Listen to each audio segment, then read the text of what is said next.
By Rudolph Ogu Okonkwo.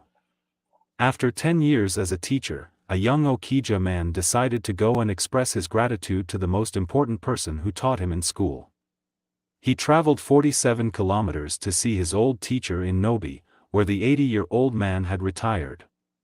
When he got there that hot afternoon, he saw the man resting under a mango tree with a small local breed dog often called Bingo, keeping him company. Around him was a modest bungalow with rows and rows of hibiscus and white gardenia planted around it. Some of the glass window louvers were broken and replaced with pieces of wood. The scent of blooming cashew tree filled the air. "Sir, you taught me in class 4, do you remember me?" the young man said after introducing himself. He wore khaki trousers with a white shirt, an old school uniform his old teacher could quickly identify. With his failing eyesight, the old man did not recall the young man's face or name. After 30 years of teaching over 4,000 students across the old eastern Nigeria, most men at his age would not remember unless for exceptional cases. The young man was not surprised, considering it was over 20 years ago since he was in the old man's class. He, however, thought his case was exceptional. "What do you do now?" the old man asked him, shifting the wrapper around his waist to fully cover his arthritis-riddled knees. "I am a teacher," the young man answered, his eyes beamed as he said so. "That's nice," the old man said. "Teaching is a very noble profession. Even if everyone forgets about you when you are old and retired, you forever retain some of the beautiful memories of your time as a teacher. Even if your material reward were meager, you would cherish the knowledge that some of those you taught are the ones running the affairs of your country. In the rare case when your former student traveled far to come and see you, that is the ultimate. It is always delightful to encounter one of your former students and they remember you. Nothing beats that. Especially when they have a good memory of you. It beats being a police officer or a soldier, which were the other career options available to us then." The young man smiled. "You inspired me to be a teacher," he said. "How?" the old man asked, brushing off a mosquito that landed on his wrinkled arm. He could have crushed the mosquito without looking based on his sharp reflex, but he did not. Then, the young man told him the story of the day he changed his life. "I was in class 4, the young man started. On that day, a friend of mine came to class with a beautiful watch his father bought for him in Onitsha. All of us in class admired it. Being that my father was poor and could never afford to buy me a watch like that, when I had an opportunity, I stole the watch." He paused and glanced at the old man's face. It was expressionless. No judgment had formed.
Blessed are those who know how.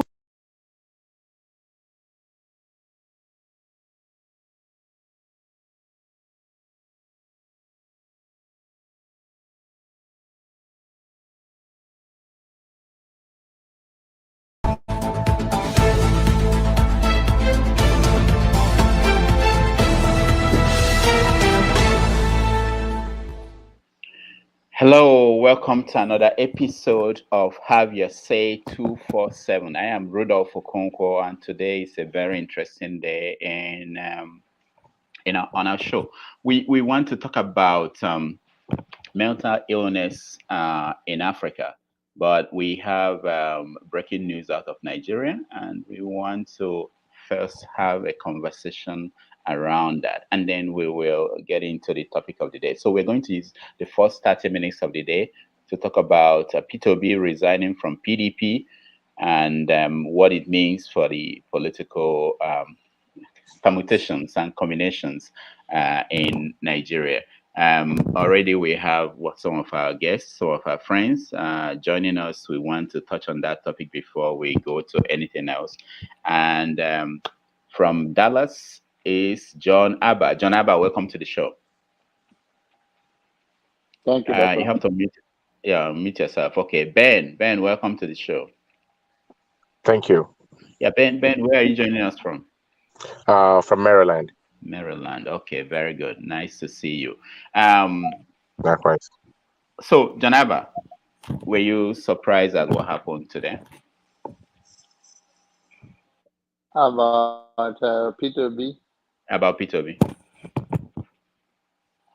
Yeah, I'm a little surprised, but remember I told you guys that the chance of him getting the ticket in PDP over Atiku is very slim. So maybe he thinks that is not going to work for him.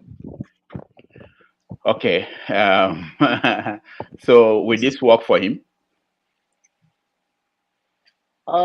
These are career politicians. They have their lobbies behind the closed door talking to people, and maybe they told him to come to APC, and they are career politicians. You know, politicians do what they do to remain relevant and stay in power. All right. Okay, Ben, welcome to the show. Oh, thank you. All right. I'm not sure we've seen you before, but if we have, pardon me. So what is the take on P2B moving away from PDP and joining? I'm hearing that he's joining ANPP. Is that a party? Anyway, what's your take on him moving? I'm not sure what's going on. Yeah, go ahead, Ben. Oh, for me, I mean, like politicians, they always try to find an easy way that would, how they could get on top. So it's all politics. That might be another avenue for him to succeed or something. But I'm not surprised with Nigerian politics. There's always things that you don't even expect. So it's not new to me. The way I see it, it's just something that politicians do to try to find a way so they could get on top. Okay, Ovie, I saw you at another program running your mouth. Do you still have something to say? Do you still have anything new to say? Because we don't want to hear old things you said somewhere else. We want new materials. Yes, on this platform, I told you that please not in the equation. Remember, I told you. Yeah, you said it. You said he was wasting his time. He's wasting his time. I didn't even know why he declared in the first place.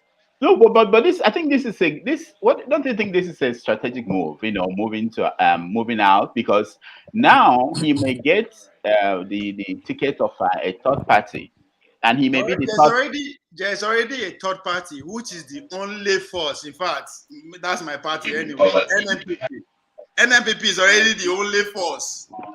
So is he moving to that party? No, we have settled that out. We have our presidential candidate and vice presidential candidates already. We have settled that. Who are the candidates? We have Konkoso going for the presidency and Pat Utomi as the vice president. Okay.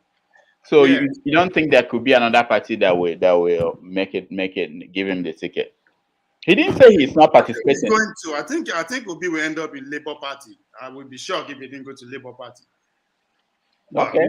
And he's not going anywhere. Him going to Labour Party, he just make what I said earlier on, that this 2023 is going to be three ways.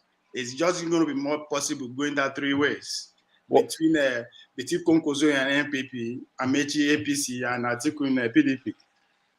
So Obi move, as for me, I don't see, he shouldn't have declared. That would have even given more chance of being on one party. But at this point, I don't know. Plus, again, the rumor out there that the guy na Akagom, you know, won't spend money or you don't get money.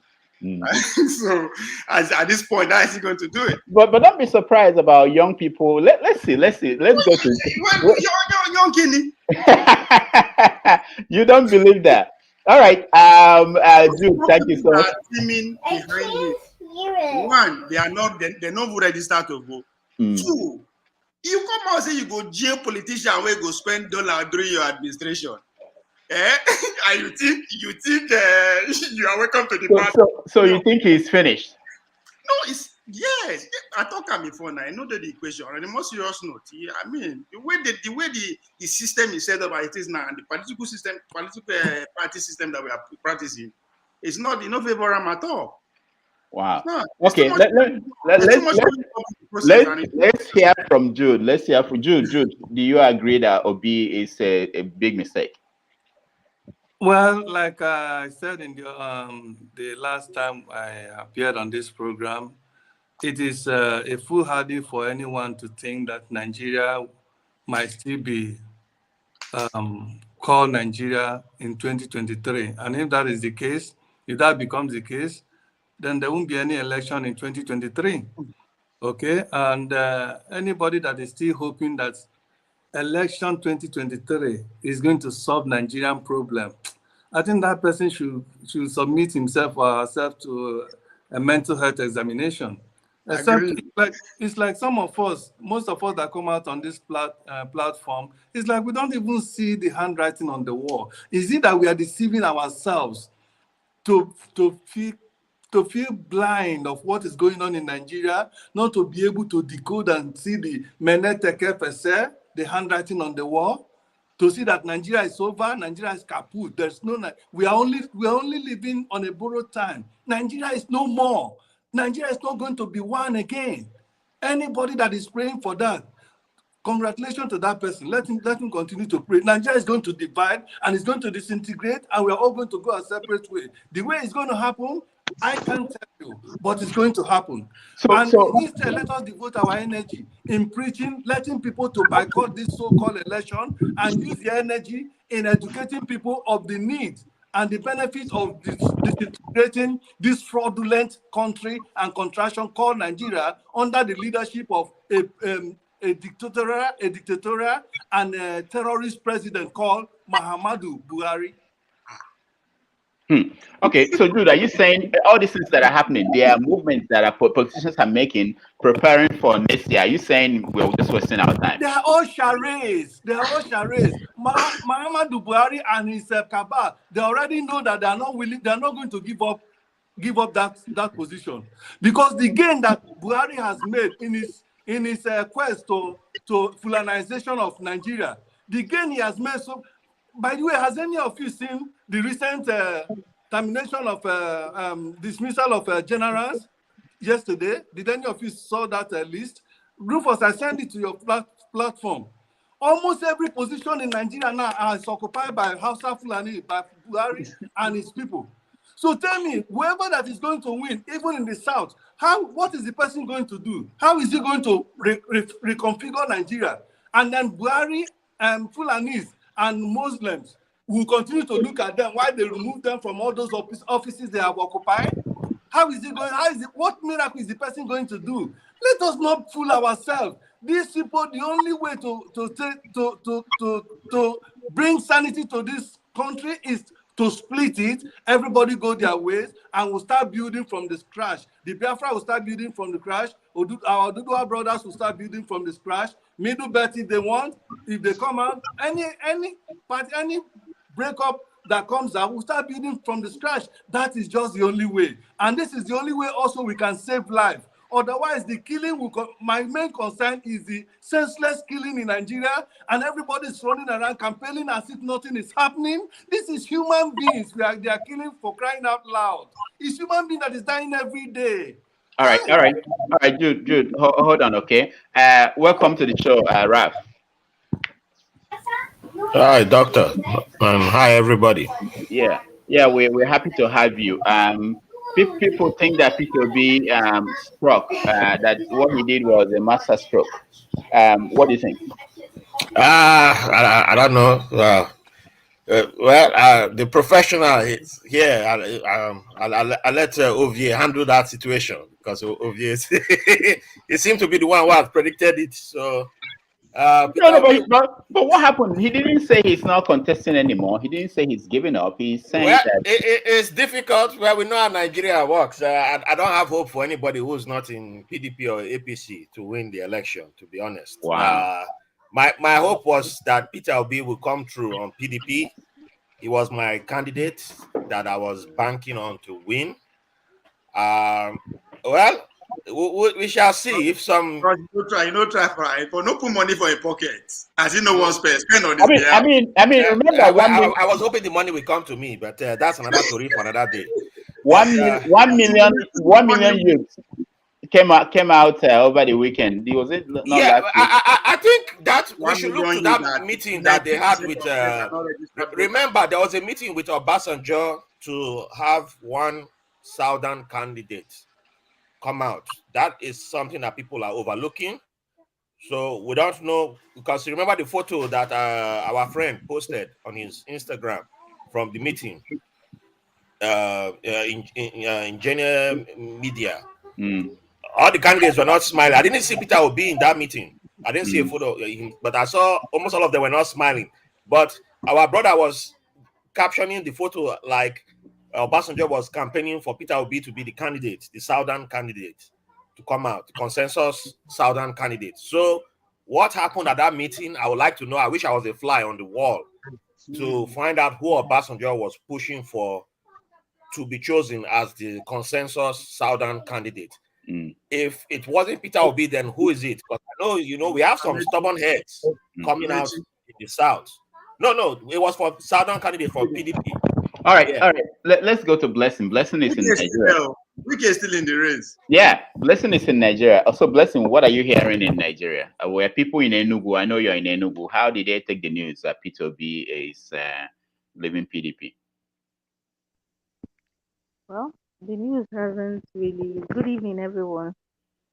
It's almost morning here. Yeah. The news isn't really right here. I think we're still recovering from the PDP primaries, governorship primaries here in Enugu. So we're still By the way, how did he go? I heard one Frank Mba emerged as the Who emerged? Frank Mba. Okay. All right. So, but you don't think that? What do you think about Peter B's move? I can't say I'm surprised, really. I wish I could say I'm surprised. As he was the ideal candidate, but deep down, I knew he wasn't going to get it. He probably felt he should try somewhere else, which, from all indication, is a bad move. It seems in Nigeria, if you don't belong to A or B, you can't have any chance at a political office. My thing is out. My thing. Essentially, I think he just My thing is connected. Oh, is the camera on? All right. Okay. All right. Thank you so much. Paul, welcome to the show. Paul, can you hear me? Okay, Paul seems confused. Like Peter. Paul, unmute yourself, Paul. Paul never recover.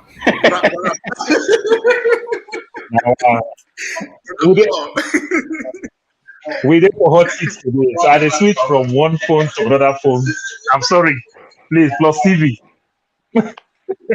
Okay, so Paul, are you there? Yeah, I'm here. Okay, so Peter B's move. What do you think?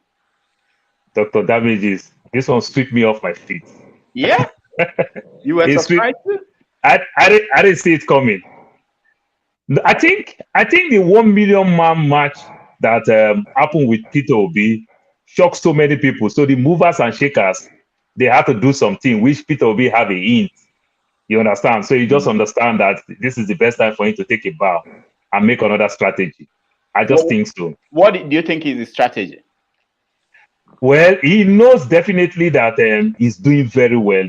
That's for sure. Then two, he also understands better that PDP will not give him the ticket. It's not about him talking about he's going to put people in jail because of dollar. He himself too also have dollars.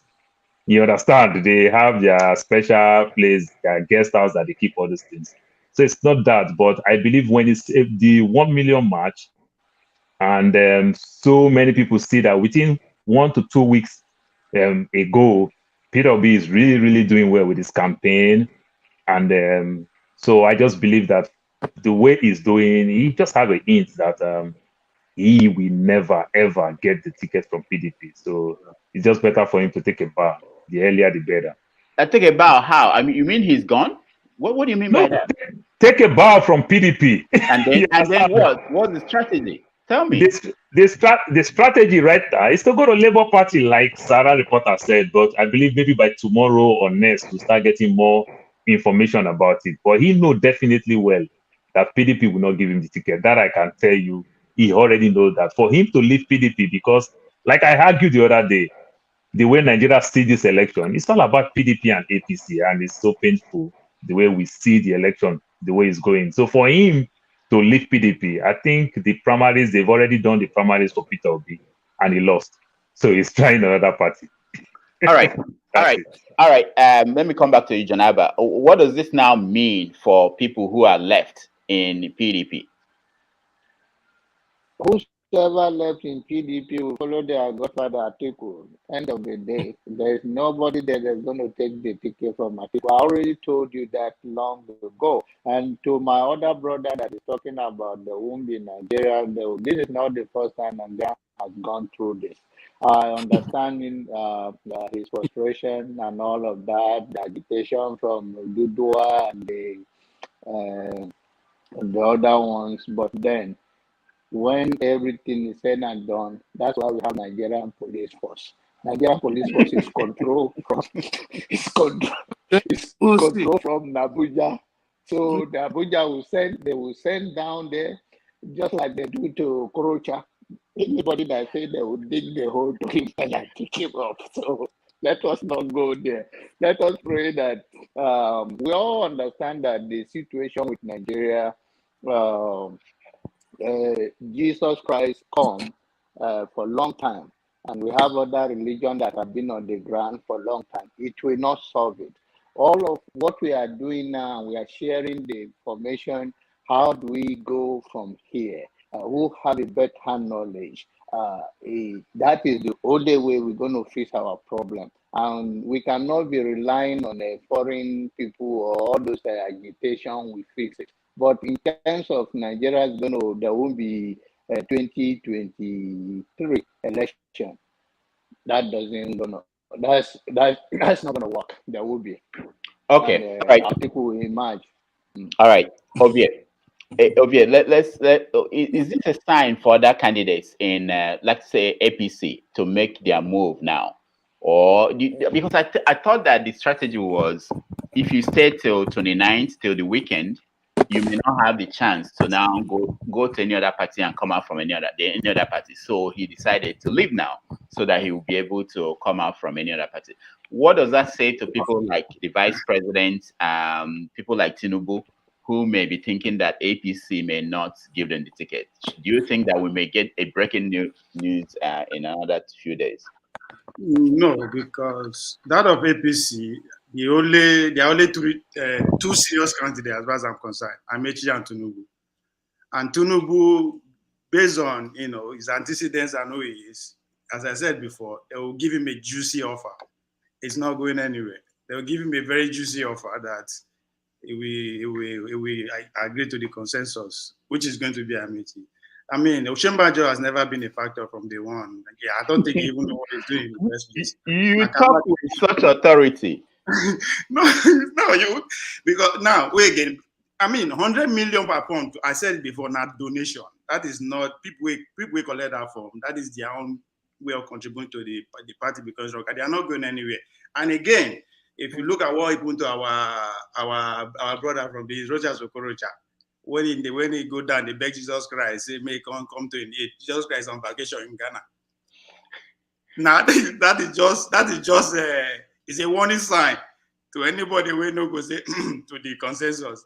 You are not going to go away from whatever is that's going to happen to Okorocha will go around. So there will be peace in that party. I don't think Tinubu they will let him go, but he's not getting the ticket. No, it's not. It's not too late for serious candidate. Obi is serious, even though he no get money in the serious. But that of APC, I don't think. Where are they going to? I don't think those that would decamp, they're not contender at this point. And if everything went the other way around, they will not get it. They're breaking the ceiling. Sorry. They're coming through the ceiling. Sorry, I didn't mean for them to come Look in. at this. Look at this. There is somebody without any document. I know. Sorry, I didn't mean to key this in now, but since it's playing, let's connect it to what we are discussing. What was this that happened to Rojas yesterday? The FCC picked him up yesterday. That was his private residence in Abuja. So when not forget now, my brother go into spiritual mood. It was the last flight on his stomach begins to say Jesus Christ. They come out. It was funny at the same time. It's sad, and I'm disappointed, man. That's a two-time governor, our serving senator. I mean, the way he is reacting, he was even say they should go live. Go live for what? If you know you are not going to anything, answer to them. After all, you guys are in the same party that we are not part of. So, but again, on a serious note, in terms of how the politics is going, that's just a warning sign for anybody that is not going to. I mean, it's as I said before in this platform, the system that are practicing is for the elite. Now now by next weekend, by this coming weekend, they will select who they want. 2-3 people will emerge from this party. Whoever we vote for come next year, not for them. I don't care who we talk how we see them.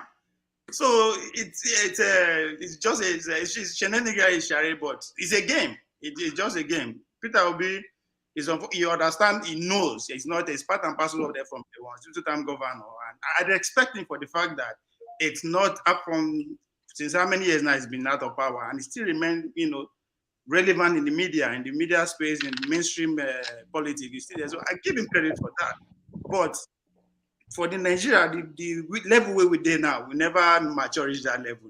The general masses is not. We are not that conscious enough to say, yeah, this man is speaking our language. We will put everything that we have, money, whatever, and go after him. We are not there yet.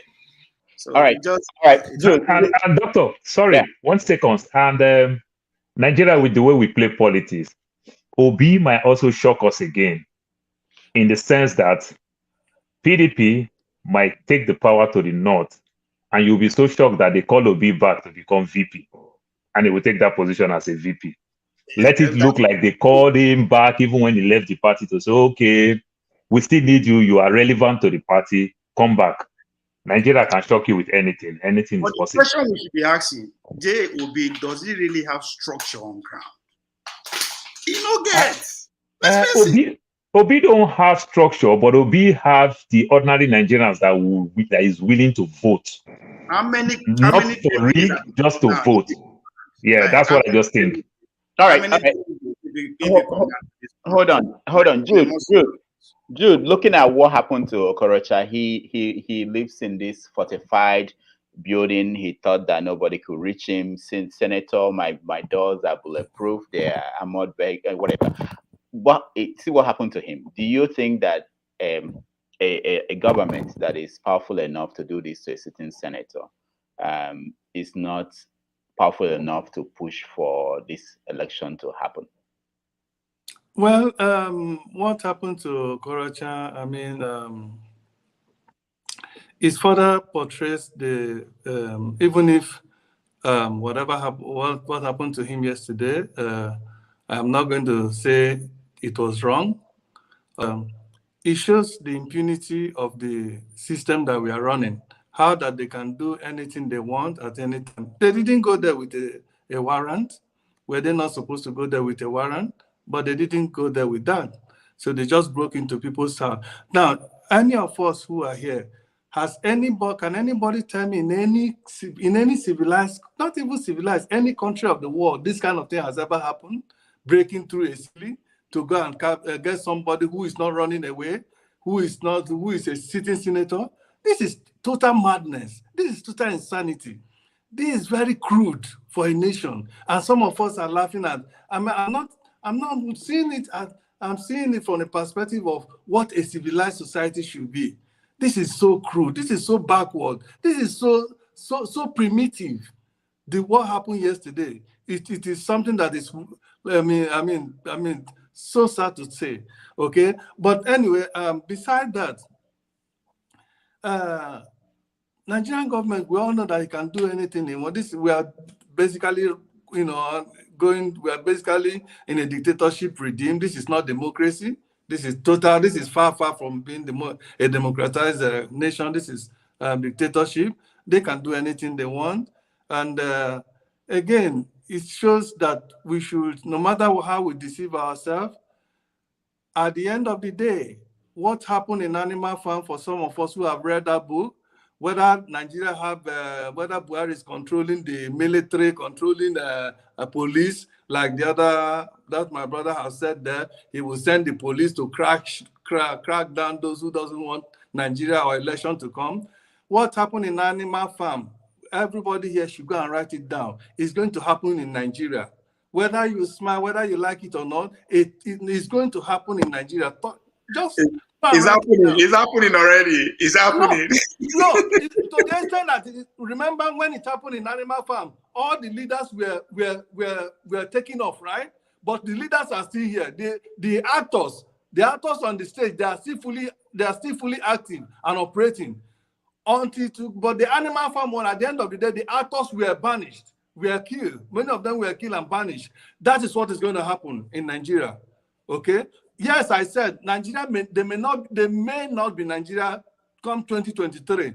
And the election, remember, when there is insecurity, the president can use that as an excuse to say, okay, there is insecurity, the country is not safe, we are not going to have an election. Now, how are you going to have an election when many parts of northern states have been taken over by terrorism and they're even paying taxes to them? How are you going to conduct the election in those northern states that have been taken over by terrorists and the governors they are not even in their states, they are all run to Abuja? How are you going to have election in those states? Okay, hold on, Ed. Hold on. This is what we're going to do, because we are still going to talk about mental illness in Africa and our attitude to that. So we have this conversation for another 10 minutes about the politics of Nigeria, and then we go into that, because I really want us to get into that conversation. Blessing, since we are talking about politics and things going on in Nigeria, I want you to tell us the mood in the Southeast, because there have been so many killings, and I don't think we paid much attention to that.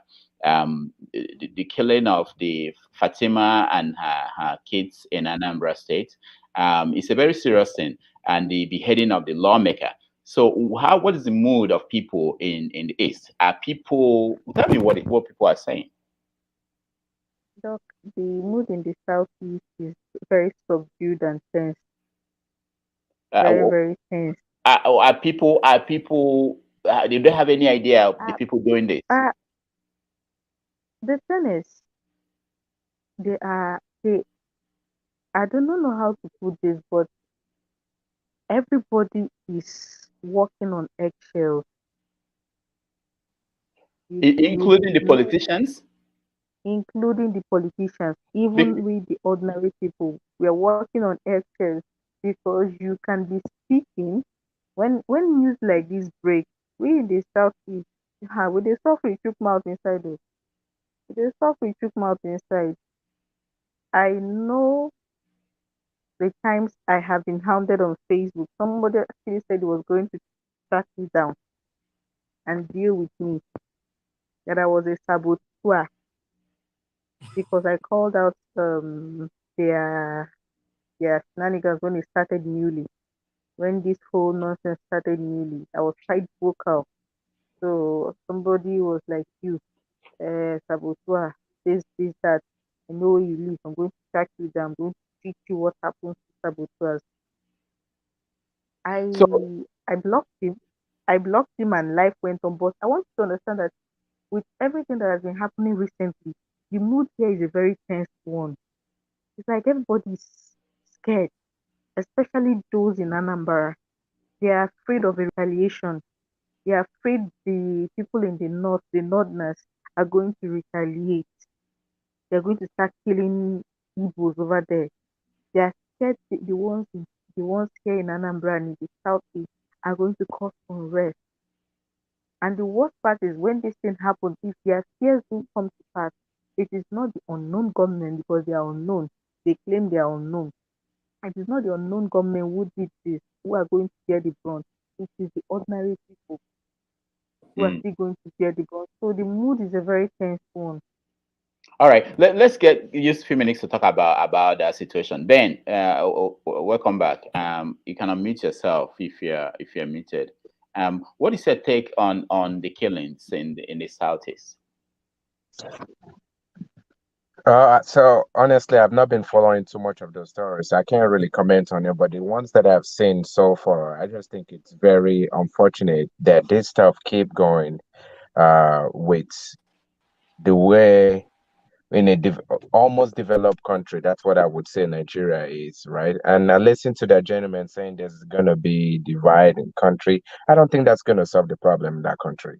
You know, um, my personal opinion. Raphael is somebody that introduced me to you guys, but to me, and like me and him have a lot of different conversations about all this, right? To me, the killing is just going to continue to go on till somebody put a stop to it, right? And I don't think there's anybody that has the backbone to really say anything about it. Even Buhari and all those guys that say all those politicians, because there's so many atrocity that's already happened with the Boko Haram stuff, right? Till today, they're still existing. They should have been gone a long time ago. So I don't think anything is gonna happen. It's just somebody got to really get a stand. So to me, like I said from the beginning, I don't really have to. I've not been following much of the stories, so that's where I stand with it. Oh, all right, thank you so much, Ralph. Um, Uh, okay, go ahead. We want to say something, Blessing. I wanted to say something. People have likened what is going on in the southeast to what happened in the north, how it started. I want to correct that impression. It is not We can't hear you now. very well. It's not the same thing as what happened in the north. I've heard people compare what is going on in the southeast to how the problem of the northeast started. And I want to say it is not the same thing. Why? Why is it not the same? I I have lived in the southeast continuously for the past 6 years, and I can say very well that I have met many people, regular people, who subscribe to this whole IPOB idea. Yes, regular people. They like the idea, they support them. I even met somebody that is a member, a card carrying member, and pays dues. These are regular people. They subscribed to this idea from the beginning. They liked it, they supported it, they went with the movement. I think So wait, are you everything went hold on, let me stop your Blessing. Are you saying that every Boko Haram, when it started, that people in the northeast, that they did not support Boko Haram? they did, but I'm still trying to draw a line here. Okay. Everything went BSEC last year. I think that is where everything really went south. Everything Can I? went bad last year. After this man was arrested, it's like I remember the first day he went to court, I was in Onitsha. Yes, I was in Onitsha. I went for an eye check. I was in Onitsha the first day he went to court. We were already at Mpo Junction when we heard rumors that there was a sit at home. Nobody took it serious. We're like, what do you mean sit at home? Who is sitting at home? Why are you sitting at home? I went to the hospital before I came back. If you know Onisha well, if you know Mo Junction well, you would know how busy that place is. It was deserted, completely deserted. We didn't take it serious. Then they made one announcement. They said they've cancelled it, and but the fear had already been instilled in people. Fear to go out on that Monday. They made a few examples of people who came out on Mondays. So every other person was scared. to come out. The few brave ones that dared them in January this year made their Waterloo. So what I'm trying to say is it is not really a religious something. I can say the Northeast was more religious. Yeah, this one is an ideology that was toyed with for far too long and taken too far. It was taken too far. And when they started this thing, when they started this whole unknown government thing, what part of the reason why people are I personally, part of the reason I would never defend the IPOB was when this whole killing by unknown gunmen started. I remember people were calling them out. They said they were not responsible. Good meaning Igbos told them, if you know you're not responsible, fish these people out. Clear your name. Remove yourself from this thing. Stop taking responsibility for what you say you did not do. Stop celebrating it. They went about celebrating it. A news will come about a killing and they'll be hailing them unknown government. They're doing the Lord's work. They're taking out bad people. They're killing bad people. They kept being cautioned. They threw caution to the wind. They said they were not the ones doing the killing. They keep saying that till today they are saying they are not the ones doing the killing. But you supported the killings from the day one. Now all sorts of criminal elements who don't even know who is who. What happened in Anambra? There's several theories to it. A lot of people are saying different. I don't even know what to think anymore. They are saying it's unknown government. They are saying it's a Hausa Igbo thing. I don't know. Okay, hold on, So I Blessing. just want Yeah, I think Jude has something to say. Jude, go ahead. Yes, let me say something quickly. You see, the situation is this: if you go out and you're being bullied or being haunted by somebody bigger than you, and every time he continue to haunt you, and then suddenly you see somebody from nowhere that you don't even have any dealing with coming now to attack that same person who has been hunting you down. There is that human inclination to begin to be happy that at least you see somebody that is fighting for you, even if you haven't sent that person. That was exactly what happened in what is happening in the East from the that was not beginning. what happened. That was not how it happened. Okay. The truth of the matter is this. Let me tell you guys. You see, that's why at times I feel bad about some of us who feel we are educated and yet we can't even understand simple propaganda. Now, what is happening in the East is purely orchestrated by the political actors, both locally and then federally. That's both in the state, in the various eastern states, and then from Abuja. Okay, these are orchestrated plans to rubbish the image of IPOB. Okay, whether you believe it or not, well, it's up to you. But this is an orchestrated plan, and like you rightly pointed out, most of this thing started from when Nnamdi was adopted. Okay, was rendition last year, and they did that to continue to distract attention from people, to give the eastern region so much to continue to deal with, so that they divert their attention from focusing on how to get Nnamdi or That fight is for him what to I'm get. talking about. That Why is number condone one. it? They That is have the number power one. to Now, stop it from the onset. Why Doctor, condone it? before this goes into a back and forth, let me just listen to you. So can you just please keep Okay, quiet? okay. Okay. Hold on, Jude. Hold on. I know that this is I just wanted us to briefly, but it's a mistake. We can't do a brief discussion of what's happening in the East. Probably we have to have a special but a special program. But I just wanted someone briefly to touch on this so that we can move on to the subject of today. Ralph, go ahead. I have something that ties both the Okay. East and into the topic that we are going into today. Okay. So, if you're an IPOB member, you won't like what I'm about to say. I have defended IPOB in the past, and I will still defend the right to ask for your right to ask for cessation, because I don't believe in the One Nigeria project.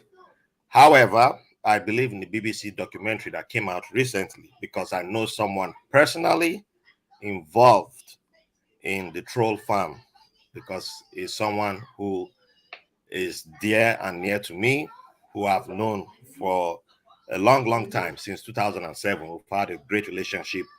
And if I mention the country, you will know who I'm talking about. Last time I was there was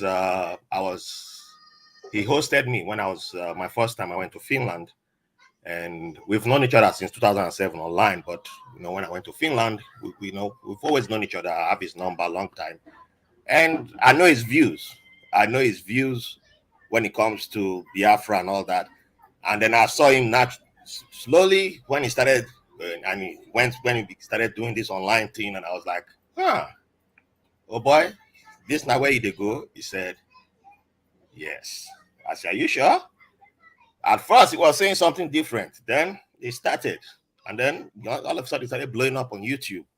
And then I see people following him. So I didn't take it seriously. We were laughing. We have our group that we had since 2007.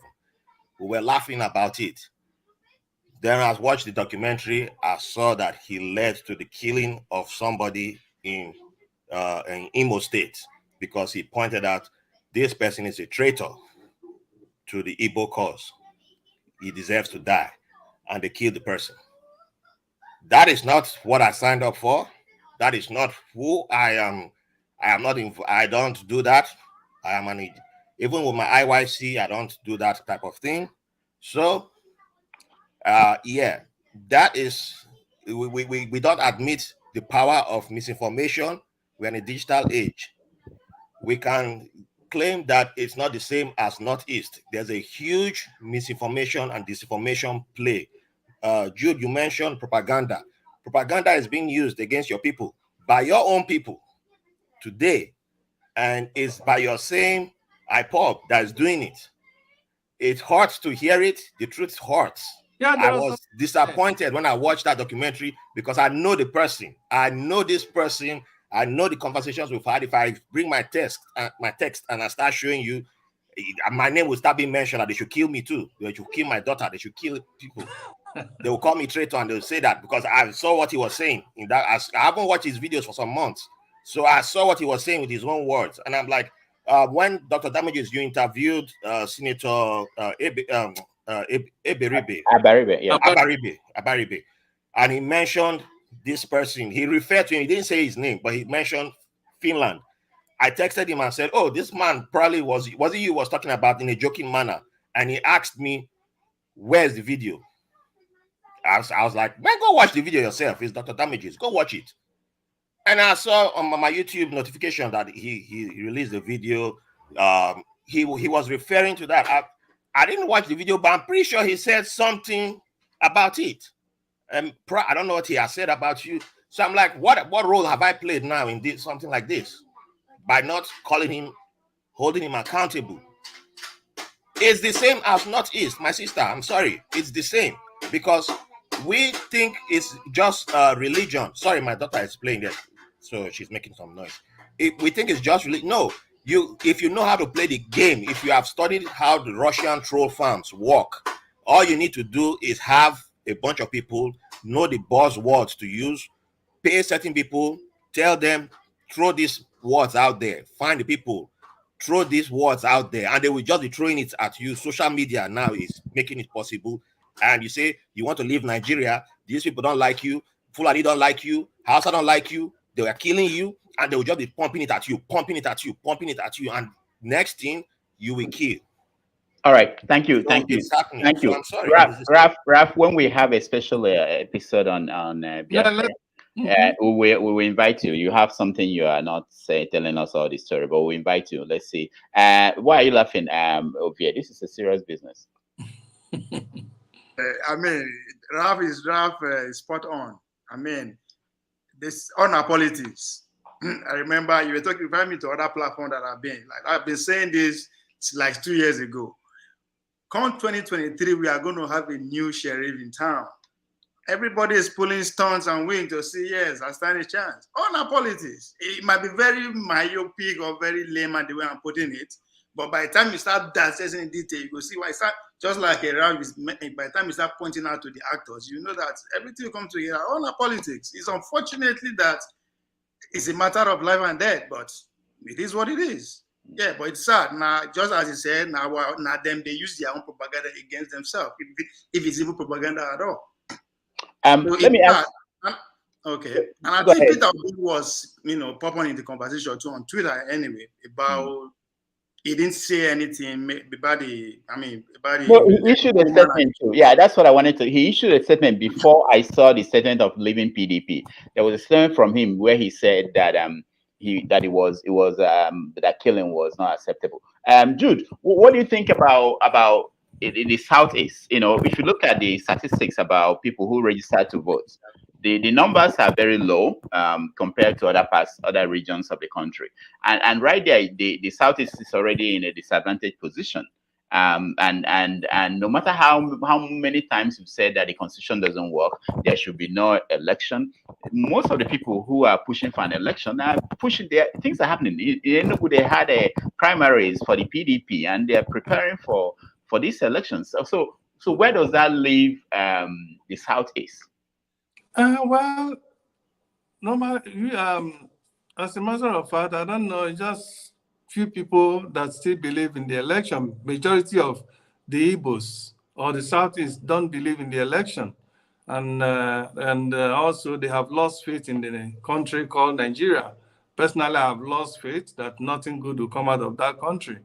If they said, I mean, if they say what the IPOB is fighting, and then for those of them who, whenever they're referring IPOB, they refer IPOB as if they don't even know what IPOB means. IPOB means Indigenous People of Biafra.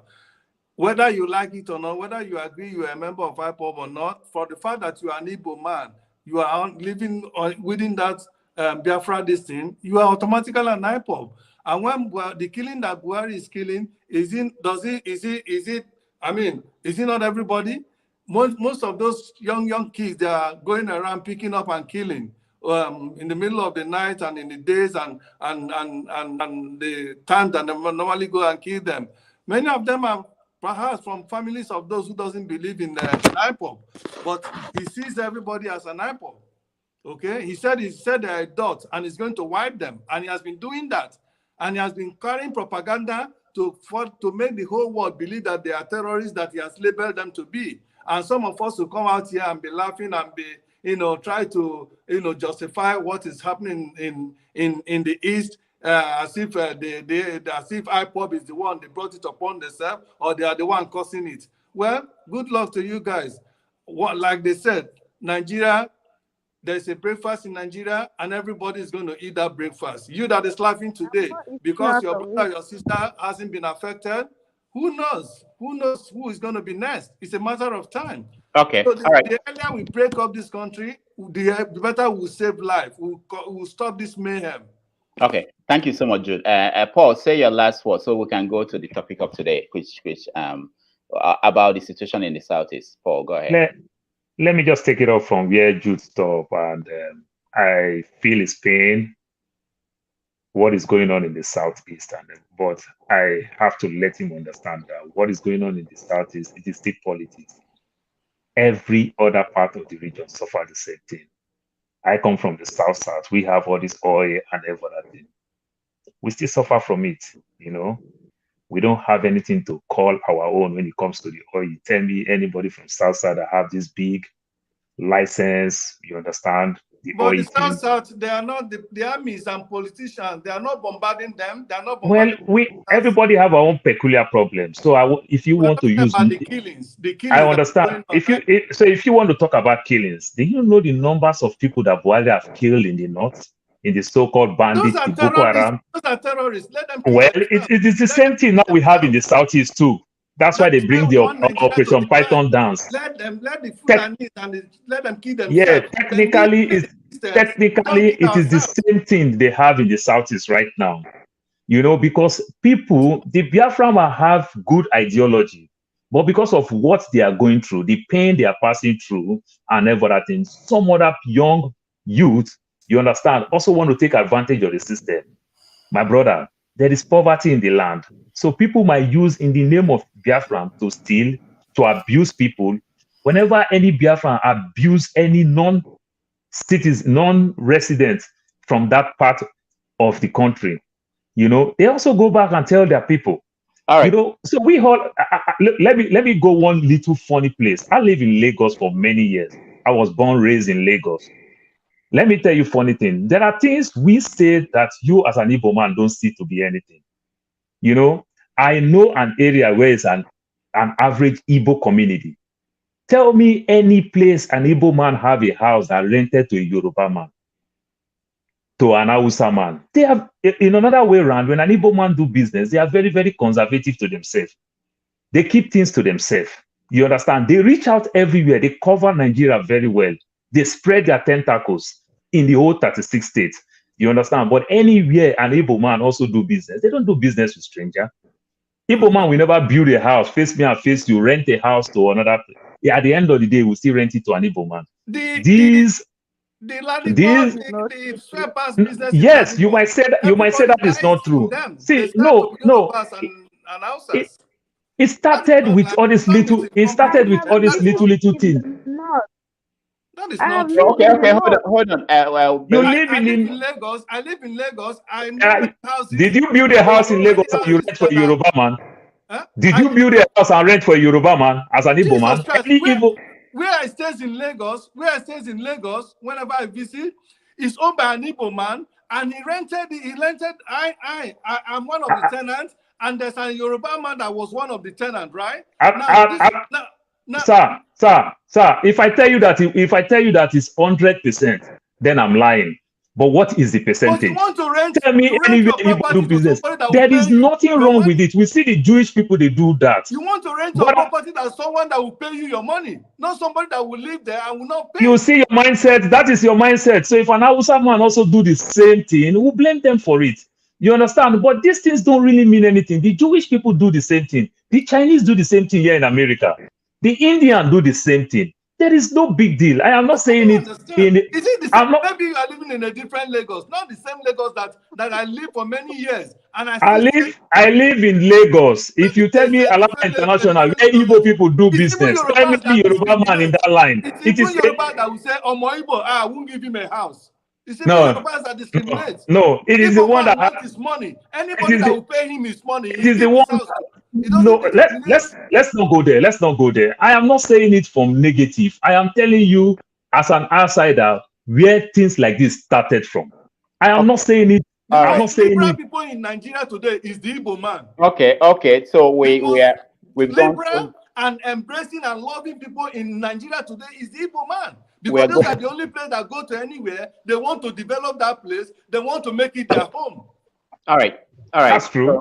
Okay, Paul, go everybody. To the east. You won't even see buildings owned by Yorubas in the east, in Imo.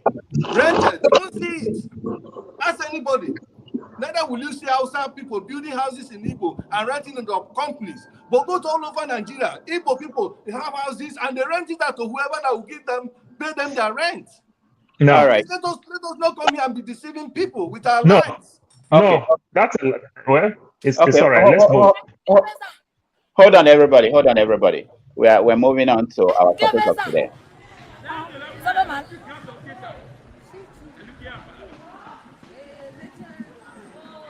Many of these people have mental illnesses.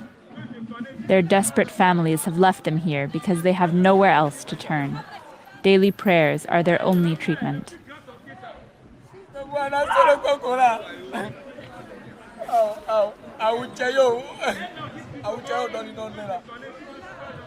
This prayer center is one of the largest in Togo and one of many across West Africa. This evangelical pastor says he's doing God's work here.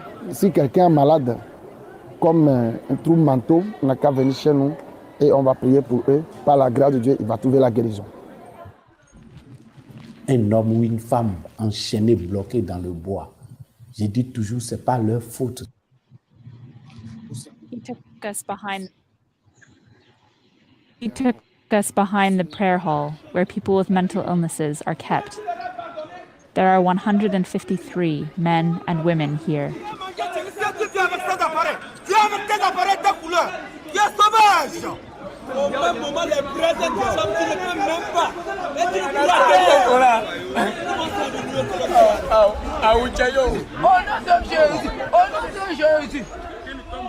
Patients stay for weeks, months, even years, often without any diagnosis. Merci, ma grande poupée. Ça va, Belle. Tu es belle, tu sais. oui, Comment belle. tu t'appelles? Victorine. Victorine. Oui, je n'étais pas malade et je ne suis pas fou. These people sleep outside in all weather, living in their own filth, until Numombi sees a sign that they're healed. All right. This is our Africa today. I mean, I'm sure wherever you come from, anywhere in Nigeria, you have buildings like this, you have arrangements like this, and we are all in America. Blessing is in Nigeria. Most of us are in America here or in Europe, and this is what is going on. Human beings. There's a saying that the way you treat the people who cannot help themselves determines how advanced you are. We are expecting our politicians to behave well. We're expecting too much from everybody, but this is how we treat other human beings. I think we have to start from there. We can't expect anyway. So mental illness and Africa. Ovia. It's not the most sexy topic to discuss, but we have to start talking about it. I mean, you have to talk about these people we are looking at. Then we have to talk about the undiagnosed people who are in positions of power. Because we may sit here and be saying that we expect this governor to behave well or this local government chairman to behave well. Meanwhile, they have undiagnosed mental illness. I don't know if anybody's an expert here, but I think we should, as lay people, start the conversation. Let me start with you, Ovia. Okay, Blessing. Now let's talk. Let's start with Blessing because it's been long. I've been in Nigeria, but I know that every market, every church, in the basement of all these places, there are healing houses, prayer homes. Wherever I come from, they're there. People are taken there every day. Nobody goes there to check their own people. Oh, Blessing, what's going on? Let me tell you a very short story. Last year, I had a family friend that was admitted to the psychiatric hospital in Enugu. It's a federal hospital. When she was admitted there, her children took her there because she was showing signs of delusions. She was convinced people are after her, that they want to murder her, that there are charms buried in her compound. It was becoming really, really delusional. It was mixing a lot of her imagination with reality, and her children got worried. We made inquiries, and she was sedated. She was sedated from out of Enugu and brought to the psychiatric hospital here in Enugu. The first day she came in, her son, who was looking after her, stepped out to buy something, and this woman escaped. And the woman did what? Yes, she escaped. Okay. She escaped because she told her children that nothing was wrong with her, that she's completely okay. She escaped and she was traced back to the city where she was brought from. They went there, sedated her, and brought her back to Enugu. And that was when I got to the psychiatric hospital, and I wept. Doc, the cases you see in the churches, they are bad, but you should see the mindset of those inside the hospital. I don't know which is worse. I met several patients. I interacted with them. It is terrible. From teenagers to young children to older people. Some of them believe their problem is spiritual. A young boy that I met there, he was a patient. He's a really good fellow. He was always playing, getting into trouble. The orderlies will flog him. They flog them sometimes when they become a handful. So I got to interact with him when he became a handful one of the times I went to. So the orderly flogged him and he was crying. I told him to come. I brought out a spirit from my bag and gave him and asked the oddly what he said was becoming a handful, causing trouble everywhere. I asked him, what is wrong? Why did they bring this here? Mom told me nothing is wrong with his son. There is a spiritual attack. That the son is being attacked spiritually. That being in the hospital is wasting money. That very soon they will leave. I told her, no, you shouldn't leave. I've seen this boy take his medications. I've seen him being attended to. And the few times I've come here, I've noticed changes. He was getting better. So why would you want to take him away from a place of... Said the pastor said they will come to church. That they will fight the battle spiritually and he will go. Talk to next time I went there, the boy and his mother were gone. She took him to the church where they were going to heal him spiritually. Now, it is so common. We do not even read this. When I speak about mental health, because I'm quite passionate about this, they look at me as if I'm an alien. You see somebody make bold statements like everybody for Nigeria they crazy. And I'm like, okay, yes, that's a good one. So everybody in Nigeria is crazy, right? He says yes, but some of them are spiritual. I say, what has craziness got to do with spirituality? Say, there's something the Igbos call Obanje. Said all these people that you see that they are crazy, nothing is wrong with them, it's just Obanje. And that Obanje mentality is what you saw in that video. All right, stop there for now. Blessing, stop there for now. Let's get other people involved. I'll come back to you. Ovia, let me start from Ovia. Go to you, Jude, and go that way, Paul. Go ahead, Ovia.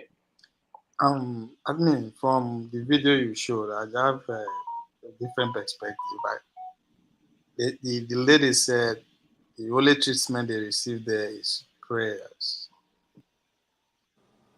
And what struck me is that prayer know they work. So the way, I mean, you absorb our leaders or elite now of that we should treat ourselves with dignity. So do we tax our religious institution that pretty much occupy or take over this space? Because I'm saying take over because they get benefit from embarking in this kind of that facilities that we call it. They get paid by private individual paying to that other different organization. You think we should either take that responsibility away from them and hand over to private individuals who can manage their situation better rather than just praying for them? Because obviously prayer know they work for anything as far as I know today. So and if we have to look it from that angle, I mean, taking the responsibility. Obvia, let me ask you. Churches and other religious that what they do is just pray.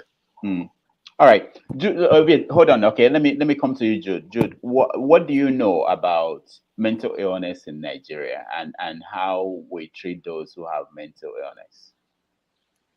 Well, first of all, let me talk briefly about the video you just showed us. I feel so pained seeing human beings being subjected to that kind of inhuman treatment just because they are sick.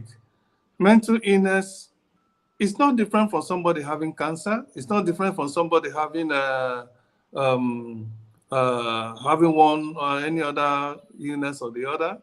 It's just that theirs has to do with the brain, and the other ones has to do with other parts of the body. It's the same thing. So we shouldn't, I don't know, we shouldn't, be stigmatizing them and treat them as lesser human beings. They are human beings. If you give me those people, if I have the resources, you see those people, those number of people, if I have the resources to care for them and you give me them, before 6 months, more than half of those people there will return to their normal life. It's not because we have leaders that are so wicked, so inhuman, leaders whose hearts, in fact, who devil is occupying the center of their heart. They don't care for any of their fellow human being again. Those people, I'm a mental health expert. I have been dealing with mental health patients for over 15 years. I deal with them every day. Okay, like in Nigeria, if you mention your mental health, you have you see somebody walking or somebody talking to himself or herself, people will start, and the moment they mention that this person is crazy or has something to do, everybody stigmatize them. People, nobody even want to come close. There are a lot of people that walk on the street, even your co-workers that are having mental illness, that have one form of mental illness or the other, especially we that live in, we that are in diaspora. Okay, there are a lot of people in our offices today, just because of the society they live in that take care of them, they're able to get treatment that will make them to return to their normal day-to-day lives. Okay, was that not Donald Trump that was just a United States president that was there for some that just left being a president who was voted out a few years ago? Donald Trump is a mental health patient. It's just that he has this money, the same because he lives in a society that knows this thing and they treat them. That is why many of them are functioning. Many of the so-called money bags in America, some of them have one form of mental illness or the other, either schizophrenia, depression, psychosis, name them, okay? But because the society takes care of them, they have provision, they don't see them and send them on the wood and tie them on a tree. No, they take them to the hospitals where they are diagnosed and they are given the right treatment and they return back to their normal functioning. As long as they are taking their medication, they are okay. So for us Nigerians, until we begin to recognize that these things are treatable, most of the time prayer works. But it depends on to whom you pray to and how you make your prayer. But prayer is not enough to treat mental health patients. They need medication, they need the right diagnosis and then the treatment. When this is done, they'll be able to return back to their normal daily functioning. Depression can be treated.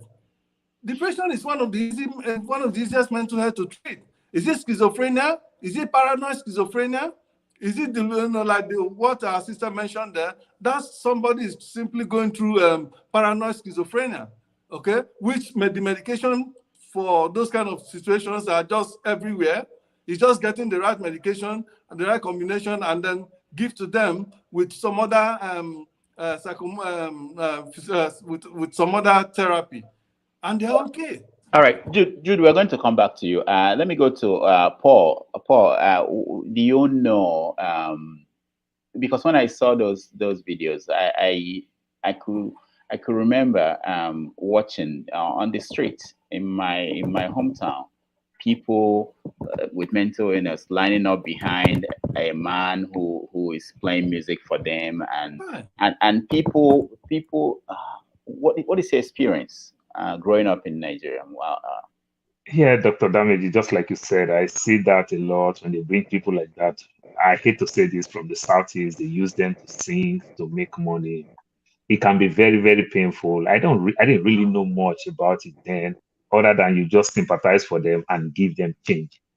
But growing up, when you think what these people are going through, just like Jude said, it's like you having sickness. You understand? But they have sickness in their brain. I did surgery with my leg. I don't need my wife to assist me to go use the restroom. I have to manage myself, crawl to go do that myself because I can think, I can function. I have to manage myself. But if we're to be my head, then I can't function. Then somebody has to do it for me. That's how it is. Treat these people well, but the system is so bastardized. And the painful part of it, to make it worse, this religion that we borrowed, that we don't even know how to use, just make it worse. So now people are having mental issues. Then they relate it again. By the time you go meet some clergymen, some will now even say, this is the person that will make you lose your job. Why? My father, your father loses his job when they have a child with mental issues. Keep running after that child, will not focus well at work, cannot function well, the mother cannot function well. Then they lost their job. Or something happened, life happened. They say, oh, that child is a witch, that child is this. Makes it more complicated. Then they check these people into the so-called Keribu and Seraphim, to the Sabbath. It's just so funny. And these people just go through pain. Like Blessing said, I once visited the Yaba, what we call the Yaba left, some years back, went to see a friend, this funny thing, I just came back from a tour. I made a lot of money working at the airline. So they said one of my friends is having mental issue. I felt, let me go there and help. But what I saw there, even I myself too, it's even better for me to even ask them to say, take this person here, even though if it is the church, I even then accept the church. Not until getting to the church, it is just the same of the same. It can be very painful. The system is so bad. In both ways, the system failed us completely. Nothing is being done in that constituency. I can tell you that. Thank you. Janaba, what's your experience? Are you there? Okay, we can't seem to hear Janaba. Janaba, can you hear us? Hello, I'm here. Okay, so mental illness Can you in hear Africa. me? Yeah, we can hear you. Okay, let's leave Janaba. He's having problems. Raf, what's the experience like? We hear people of we wake up some morning that a woman is on the roof somewhere in Sapele or in Benin or Edo State, and the woman is a witch, and then you find people mistreating the person.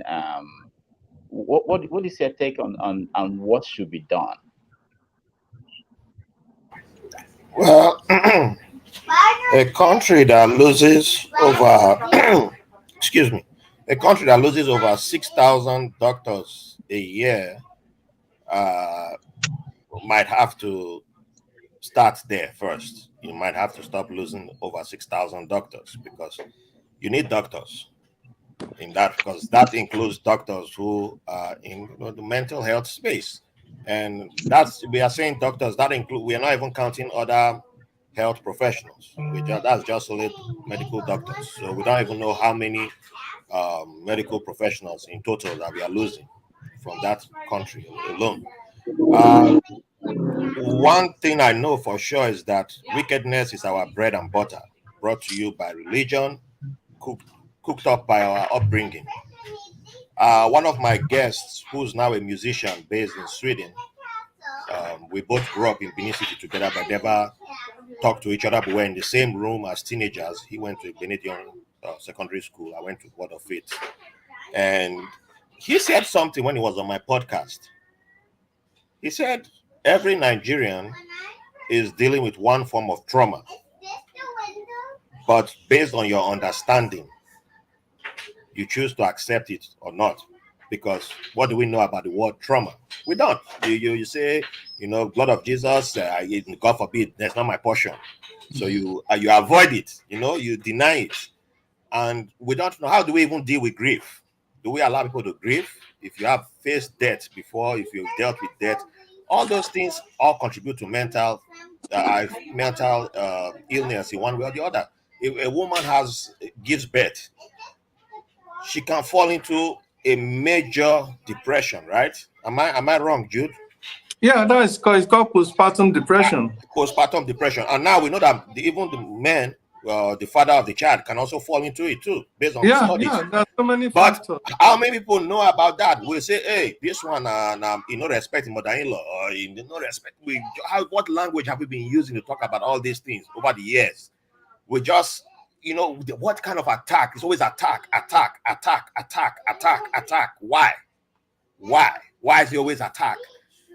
All these things, when I was talking to my sister-in-law from China, and she was telling me how in her culture, she's from southern part of China, and how they treat a woman when she gives birth. It sounded like Igbo people when a woman gives birth. That's why I always say, learn about other people in the world, because you are not alone. When Nigerians, acting like only Nigerians exist. But some of these habits were created to deal with mental health. Back in the days, people had already been considering your mental health. But for some reason, we found religion, and then it just seemed like you're not supposed to deal with that space anymore. So some of these things need to be, we need to go back to some of the language we use, some of the way we talk about things, some of the way we address things. People who've dealt with rape, some people who've dealt with all manner of abuses. How do they deal with grief? If you've dealt with bullying from secondary school, what did you turn out to be? Some people now turned out to be the Oga today, now they are now bullying people because as a child, all they grew up with was I was bullied. Then now that they've had power, they've gotten power, I must bully somebody. It's a trauma. So all these things we'll think is a joke, but somebody is dealing with trauma. And now you'll be wondering why this person is so wicked. It's trauma. But we don't like to look at it from that point of view. One last thing I will say is the American Psychological Association apologized. The article is out there, just Google it, on November 3rd, 2021. For it's been around since the 1800s, and they apologized for its treatment, for its responsibility for and owns the actions and inactions of the APA itself, for how its leaders. I think I missed. I think I scrolled past it, but it apologized for how it treated Black people, especially, but mostly people of color, for the systematic racism in the field of psychology throughout history, and the work that it has done in the preparation of for writing and inform. Oh no, I'm messing up the apology. But the whole summary is that it apologized for the way it perpetrated racism in the application of treatments of in the field of psychology. Why am I bringing this up? A lot of the implementation of treatment of psychology in places like Nigeria is adopted from a point of racism from these same people who have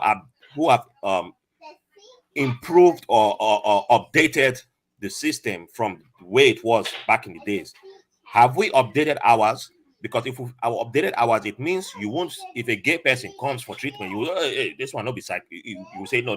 We still treat that one as you have a mental issue. That's not a mental issue. If you are gay, it's not a mental issue. But we'll say that's a mental illness. So what are you considering as mental illness? Why will you send somebody to church? My uncle was chained up in a church like those people in the videos. And back then I was religious, so I was, yes, you must go there.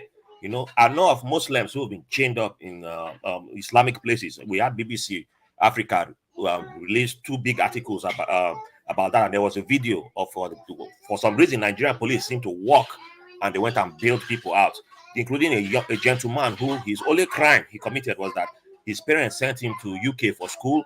He went and married Oyibo. And when he came back, the parents were like, this one has mental illness. So they went and locked him up in one Islamic place for 3 years. 3 years. That's the only crime he committed. Is that mental illness? So what are we considering mental? The people who should be getting treatment, you won't treat them. You say this one didn't obey me, mental illness. He smoke Igbo, mental illness. Is that mental illness? So why are we wicked like that? And we say we are religious. So yeah. Thank you, Ralph. Let's get two new people that joined us. Forefathers, I forgot your real name. You were here last week on a different show. How are you? Welcome to the show. Yeah, thanks for having me. Yeah, I was here. Yeah, you can call me Oliver. Oliver, okay. Yeah, I feel like in the case of mental health issues in Nigeria, it's bound to be there because you have a system that is stressed. And when a system is stressed, like a computer, if a computer is stressed, what you tend to have is the system will not function very well. And that is not surprising because it's something that is well known in psychology. But okay, I can say what the lady said, that people look at her as if she was, from somewhere else when she mentions mental health issues, because I think what they were wondering was, is that your priority? You have the majority of the population going through hell, and you're worrying about the minority of the population that are exhibiting acute cases of mental illness. This is how Africans see mental illness right now. And I think that from our perspective, we should look at sorting out our societies. I don't think we are inherently wicked. I think when we think like that is because we really don't understand the context that we exist in. Because if you have 2 people in a room and you starve them, or you create a hostile environment, you are going to get wickedness. And Africa right now is going through a lot of it. It's not only restricted to Nigeria. As a matter of fact, Black people are going through it all the way in the US, The gentleman just mentioned about how they treated us, that's African Americans over there. So we are a stressed race, period. And we are stressed because we are in a bad position. It's not surprising that we have mental health issues all over the place. The trick is try to fix the stress that is going on. This is why when I came on before, I get frustrated when our people feel like they see things going on in the world and they see how other people do it, which by my standard in Nigeria is called cheating. When you go to an exam, you can copy from what some other person is doing and repeat it. But we can't even do that. That is how bad our outcomes are. We can't even copy from other people and replicate the same thing they've done. Have they founded their societies? And we don't even understand how our societies are founded. Right now, our government, like I can tell you right now, our black governments, they are running their countries as like their caretaker governments are waiting to be recolonized. That's how they are running it.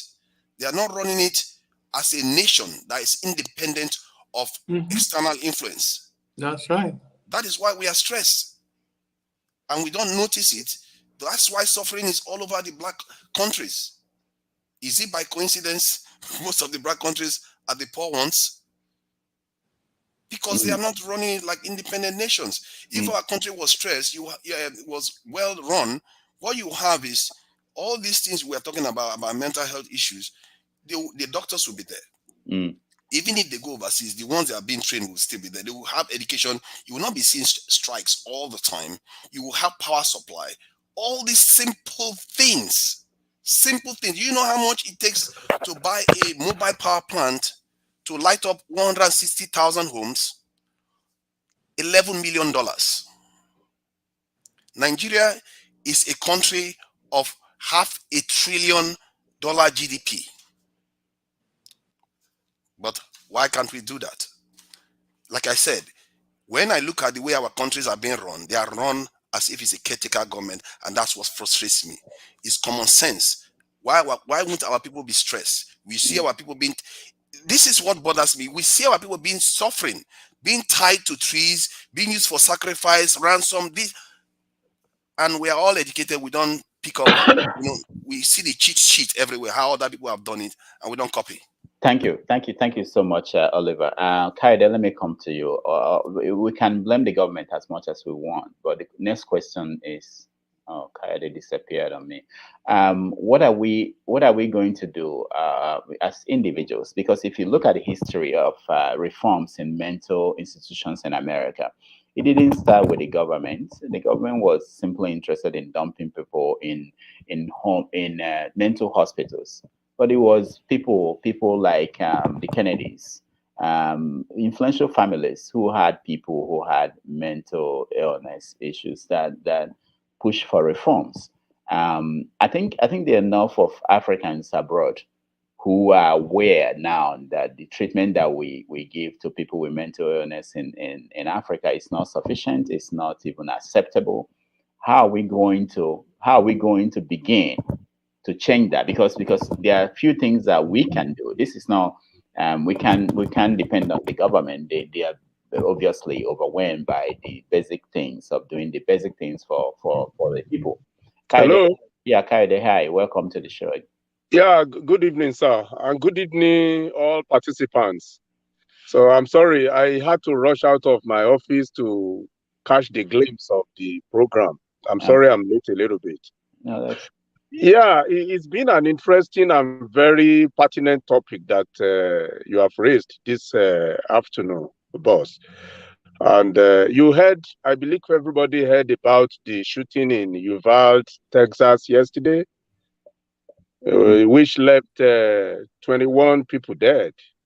It's all tied to mental illness. If they take that guy, if he's alive today, and is taken to, is subjected to medical examination, you will not be surprised to see or to know that the guy was suffering from mental illness before he resorted to what he did. But that is just on one side. It is very unfortunate, just like every speaker has said here, we will still blame no other party but the government. Most especially in the case of Nigeria. It is very sad. I believe everybody still remember Clifford Orji issue. Yeah. Did you remember? I was very young then. I think I was barely like 25 or 26 when that incident happened under the bridge in Oshodi along Airport Road. I was teaching in a private school called Day to Said International in Ajao Estate. I just finished my NC program there in FC Akoka when that incident happened in 1993 or 90. I can't remember, of 94. But the basic thing is that we need to. I said it the other day, sir, Dr. Damages. There is need for we people in diaspora to form a movement and begin to think of how we can also mount pressure or begin to act like nationalists, like our forefathers did. The nationalists of those days, the Okparas, the Awolowos, the Azikwe's. We need to form all these. I don't believe in blame game. I've always saying it, and I believe some of you will begin to see me as maybe an activist. It's not as if I'm against what we are saying. But if is it not Jude that has been saying this also? If we don't constitute a movement and act, all these just coming to talk will not solve the problem. Nigeria government is sleeping. They are not ready. Look at it now. Whether we like it or not, election is still going to hold. And the status quo will still continue. We need to do something. I am telling you, because if this thing continues, I'm sorry, it may even affect we people, our families back home. Don't let us think we are safe. We are safe as individuals, but are our families safe? Exactly. It is a very dangerous situation. Thank you. Thank you, Kaide. This is what I always say to people who say the kind of thing that I hear from Kaide. You don't wait for people to form any organization. You form it. Find someone, start with one person who is interested in what you are interested in, and go from there. Other people will join you. There is no special place they meet to form an organization. It starts with you. If you care about something, you do something about it, and you start small. And that's the same thing with what we're talking about, mental health. It worries me because we abroad, we know the standard, the best practices that we see all around us, but we haven't been able to transfer that knowledge, especially to something to do with mental illness. I know it may not, people will say, like Blessing mentioned, that it's not a priority, that why are you concerned about that? But it impacts everything else we talk about. Even in the villages, I know in the villages you have people like they say this old man is wicked. No, nobody has gone to check what happened to him.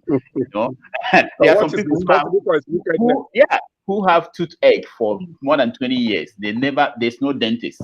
I didn't know about a dentist until I came to America. They don't know a dentist. They've never gone to a dentist. They've been suffering from that, and they are wicked. Of course, something is wrong with them, So there are so many issues like that, and it impacts everybody we have at home. Ovie. So let's round up on this. I know it's not the kind of topic that makes people smile and run their mouth, but it's a very important thing, because we are talking about we are concerned about people who are locked up. We are concerned about people, but there are still people who are operating. In America, 1 in every 4 people have a one form of mental. One in every 4. I'm not sure it's different when you check in Nigeria. And they are operating, they are moving around, they are taking decisions, they are making, there are a lot of governors, a lot of politicians, they are alcoholic. They should be in treatment. They should go into therapy. There are people with trauma all across Nigeria. People who fought wars. When you see people like Babangida and all those people, Buhari, nobody treated them for post-traumatic stress. Nothing. They are operating like they are normal human beings, but they are not. So it's a serious conversation, and I really hope that we should, when we think about building houses in the villages, we should also bring knowledge. It's not just about bringing dollars and building houses. Also bring knowledge and try to change some of this because people are suffering. We may not see them. Sometimes I think about, is it only in America that you have children with Down syndrome, that you have autistic kids? Is it only in America? No, they're in Nigeria. Where are they? Why haven't you seen them? What happened to them? Yeah, they call them a derogatory name. Of course, and they hide them from the public. It's a major thing that should be done. I mean, we are not become laughing stock in our communities. Obi, I can't hear you very well. Say it again. I just become laughing stock in our communities just because we don't understand what they're going through. Yeah. But again, how do we observe government of this whereby? Oh, we are not. We cannot. We cannot. I mean, I won't say everybody, but the strong majority of the people are really actually poor. They can't fit. So everybody is abnormal. And how do you even differentiate somebody who is acting abnormal due to the fact that is undergoing no seafood chop, I no get work and all that, and somebody who genuinely suffering from a mental health issue? It's true. There's a thin line between there because it's. And again, I'm saying this because people where they condemn people that smoke cigarette in Nigeria, for instance, and I will give an example. Person graduate, go school, still they live with the parents. Everything is wrong. If one is small, Igbo, is smoke and JJ, go sit down for one corner. Then you go find out trouble. The person rush you. They go say no, na the Igbo way smoke. No, there's more to it. Don't be saying that the Igbo way smoke. So there's a lot of things that the fact that an average Nigerian cannot actually feed or take care of his ourselves is a big issue, because that is you can't differentiate people who is just fed up of whatever that you're going through, and somebody who's genuinely going through what we're talking about today as a mental issue. So it's a serious thing that it requires a lot of investment in terms of the research. Our university should take it upon themselves, invest a lot of money in that aspect, go through research, train people, educate people on how to actually deal with people in the inner communities. Because we are talking about Down syndrome. Because I spend so much time in the stadium training and all that, I see bosses that bring some come. Those who happen to be, their parents can afford to give them that special, care. Then but when you look beyond that, come down to our villages and all that, those people are going through that syndrome don't have the opportunity. All right. Let's welcome Dr. Dominic. He's joining us. He wants to give us his view. Dominic, welcome to the show. Yeah, can you hear me? Yeah, we can hear you. Sorry, I just stepped outside of work because I was like, this is an important topic, so I have to. Thank you so much about it. I appreciate it. I've missed like an hour and a half already. Don't worry. We were talking about politics first, but go ahead. Yeah. Hey, Raf. I know you're excited that I joined. Are there any particular questions that have been asked that I can chip into? No, we are talking about how to educate people. Why is it that our people are not we're exposed to this abroad, but at home we are still at the beginning. We haven't even started treatment or even understanding of what it is. So how do we begin that conversation? Maybe I can talk about my experience. I came here to the US.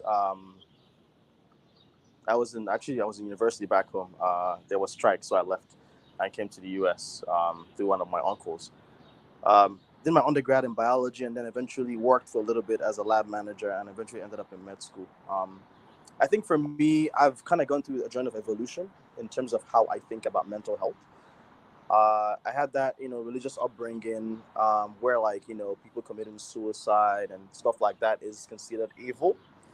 I think after my medical training, I've gotten to the aspect of understanding the scientific part of it and the bio and psychotherapy part of it. I've gotten to understand the chemical imbalances and things like that. I think for me, the big shift was I'm someone who thinks of things in terms of evidence and in terms of science. And I've gotten to understand based on research and data that this is not something that's spiritual or there's some, evil spirit somewhere that's making someone evil and stuff like that. Even though I am Catholic, I still strongly believe in the evidence and understand that things like, schizophrenia, bipolar, some of which are happening to people back home, aren't evil spirits. These are things that have evidence to support that these are biochemical changes that are making people imbalanced, making them more, have a predilection towards being depressed, predilection towards being a little bit more erratic. And so that's been my evolution. In terms of things that we can do, I think there's a big component that has to come from religious organizations. I think speaking to pastors here and priests here, even those who've come from Africa, I think there's this shift that has happened because they've gotten to a society that values mental health, at least much more than in Africa. And they understand that this is, yes, you can still have your beliefs in evil spirits, nothing wrong in that. As a Catholic, I still believe there's some level of maybe um, some use in terms of doing exorcism and things like that. But I think when you're in the Western world, you learn to see the religious part apart from the scientific part. I don't think there's any reason for them to clash. As someone who wanted to be a priest before, I'm very in tune with studying Catholicism and also juxtaposing that with my scientific beliefs. And I think one of the things that I'm going to use as an example is when it comes to exorcism, right? In the modern ages, before someone is exorcised by a priest, there has to be a lot of investigation to rule out very common psychological or psychiatric things. Now, it is only when it's unexplainable by the current evidence in science and psychiatry that people may suggest, okay, maybe a priest should go and exorcise this person, right? And so I think that's different from maybe something that's maybe obtainable in Nigeria, which is where I'm from. So that's my experience. Every once in a while, there may be some cognitive dissonance where I'm like questioning my religious belief with some of my scientific or medical background. Yeah. So there's a lot of work that has to be done. I think it has to start from a place of a religious background. When someone is running mad, instead of people doing what is right, which is sending them to a psychiatrist, they first of all send them to a pastor, and people are getting flogged and stuff like that. Like, that's not helpful. Like, I've seen videos of people who are addicted to what do you call it? Bulimic. That's what you call it. Yeah. That's stuff. And people are getting flogged. Like, someone whose brain is just erratic and chemically overloaded, you're flogging them. What is flogging going to do to them? It's not going to help. And so some of these mundane things are things that when I look at, I'm like, oh gosh, like, we have a long way to go. But I don't blame them because I use a thing like that. Not the flogging part, but I use a thing like that. But I think sometimes it's just the opportunity that people have. When people come to the Western world, they get to experience things differently, gain more knowledge of the advanced sciences, and maybe that changes our perspective. Now, what I find issues with, I don't judge people, but what I find issues with is when people come to the Western world, there's evidence there, and they're being taught to be open-minded, to learn things, and they're still very stubborn and very insistent in their ways. There are people like that who are here. Despite the evidence, despite the level of education, they are still very steeped in their ways. I just give up on those folks. Are you talking about Dr. Stella Emmanuel? But okay. Let's I am not mentioning any names. Let's not go there. All right. Let me show this video, and then we'll come back to the. Can do all that they have learned from books. It will never work until the spiritual side is applied.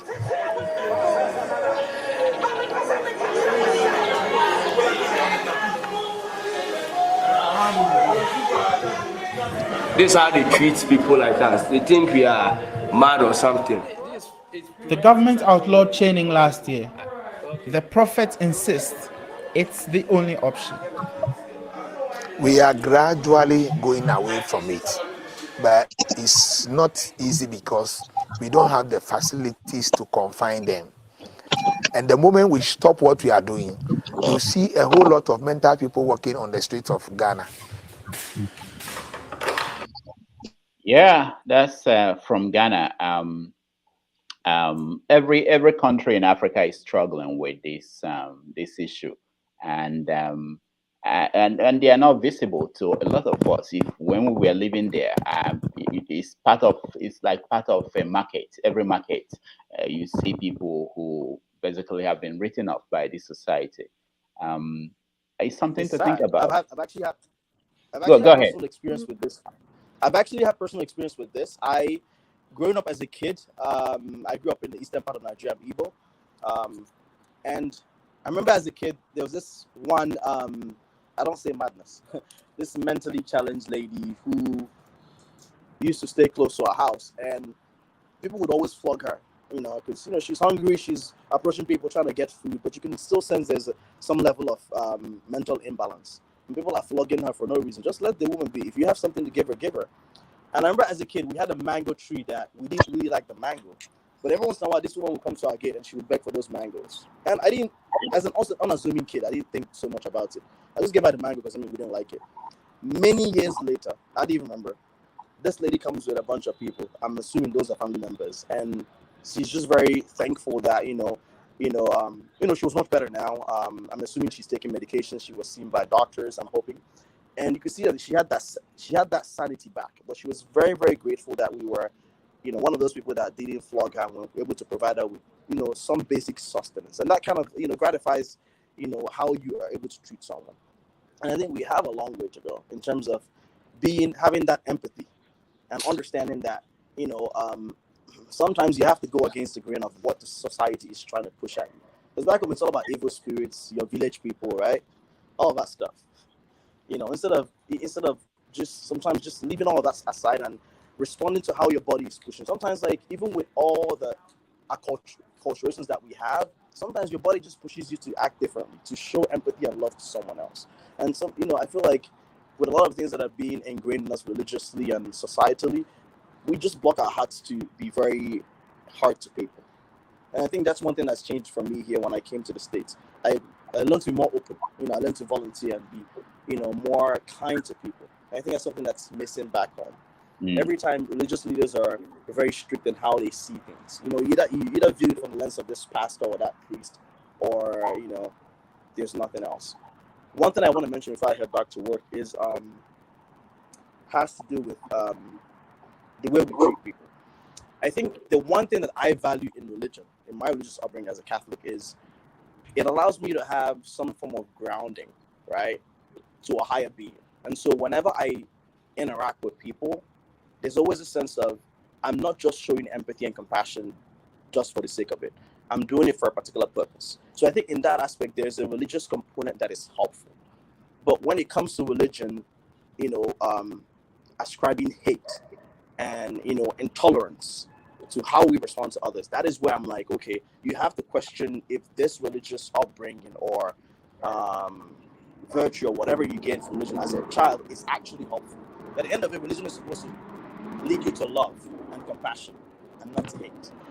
All right. Thank you, Dominic. So there's some religion is helpful in that aspect. Yeah. I have to head out. Thank you so much. Thank you for entertaining my opinions. Thank you so much. We appreciate that. I think. Bye. Yeah. Bye. I think, Jude, let me come back to you because sometimes we want to be president, we want to be governor. We think that's where we can make impact. But I think if someone should accept who is experienced or who has the knowledge base, accept to pick up a topic like this and make it their life issue and concern, and they can transform a society in bigger ways than a governor. Or if you think about someone like Aton Zeribe that died recently, I mean, think about the amount of money he spent in politics. If he had dedicated his life and his resources in improving the lives of people who have mental illness, probably his name will be in gold today compared to what he ended up accomplishing in his political life. So sometimes we all want to be president, be musician, but there are some other things that are very important in the society. All right, Jude, round up. We want to round up on this topic. Yeah, we all can make impact in our various ways, no matter how small. It's just, again, the basic thing is having that empathy, of your fellow human being, and not waiting until you get through what they are going through before you empathize, but empathize with someone that is going through stuff. Mental illness in Nigeria, I think one of the ways we can all make impact, especially for those that are in the field, in mental health field, is apart from mental health field, our people need education, mental health education. Yeah, our health education is going to go a long way, and like every given opportunity I have in many forums or group that I am, I always, give a little of what I know about it, because not all mental illness as a result of a spiritual attack or like we're meant to believe from churches and stuff like that. And not all mental illness have the same, there's no one particular medication for treating them.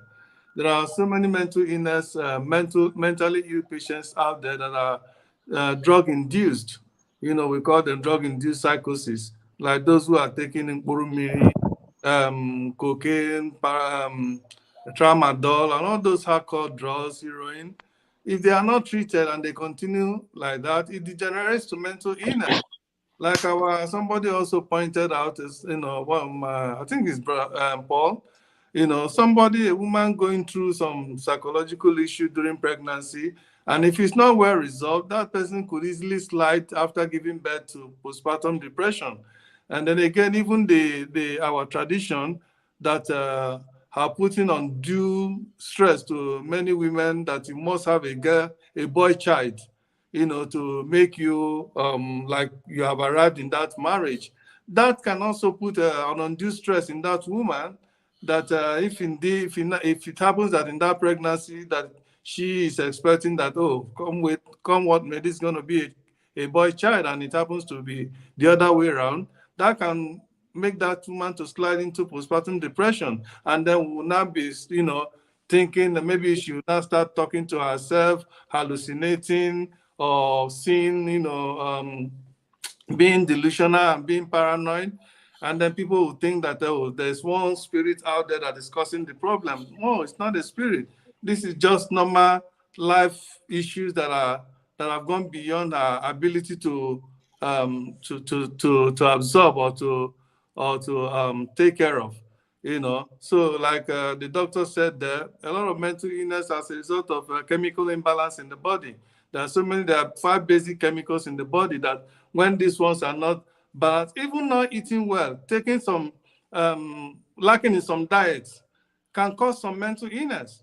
Okay, it can cause some some chemical imbalance in some of the chemicals in the body, like dopamine, serotonin, GABA, epinephrine, and so on and so forth.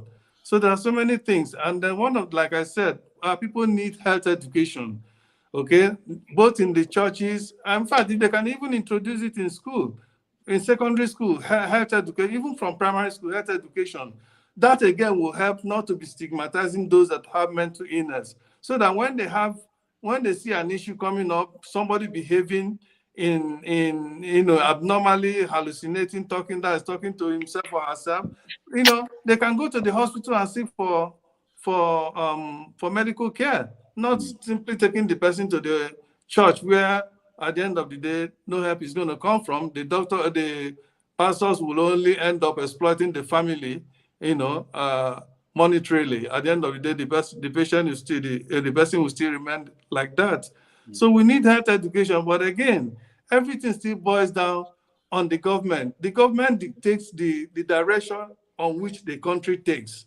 So if we have fraudulent people in government, like we have always been cursed in Nigeria to have fraudulent government since independence, the situation is not going to change. So it's not going to change, because these people don't care about anybody. They only care about themselves and their family. That is just it. And that is why it pained me to see that some of us come here to talk about election as if election is going to solve the problem. These people, they are just there for themselves and themselves alone and their cronies. That's all. They don't care about you. This guy, Ebere, is it Ebere, the Minister of Health? The Minister of Transportation some time ago said the reason why they continue to steal, that's the politician, is because Nigerians have not challenged them. That so long as they have not challenged them, they will continue to steal. And that is exactly what is going on. When we say let's challenge them, people will say, it's not going to happen. They begin to discourage. They're in charge of police. Police, they will send their police to crush you. So everybody will now, Nigeria feel defeated. Nigeria, do you know that today Nigeria is the most cowardice country? The people of Nigeria is the most cowardice people on earth. Trust me, if you ask me. Okay. Thank you, Jude. Thank you so much. Let me come to you. I'll go this way, then I'll come back. I'll come to you, Paul. But first, John Abba, I know you're a pastor. I don't know if you're a pastor. You were a pastor in Nigeria before you came to America. But what is your take on this? I don't think I've heard from you. And also, is there any difference from in Benue or Idoma? How was the cultural treatment different from what we see in churches? Can you hear me? Yeah, we can hear you. Okay. I think it's all over. The mental illness issue is all over the world. The only difference is the way we handle it in Nigeria, and we are trying to have a suggestion. How do we approach the mental illness? We have a Ministry of Health and all of those things. I understand due frustration, but what we are saying is that we are not saying that election is the solution to Nigerian problem.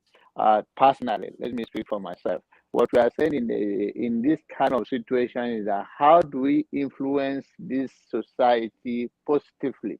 If you call your brother today and you're in Nigeria, or your sister, or anyone, your neighbor, your colleagues, your co-worker that are going through some changes, because you are in America today and you have seen what is humanly possible, by telling them, suggesting that, okay, don't take this person to church. It's not a church issue.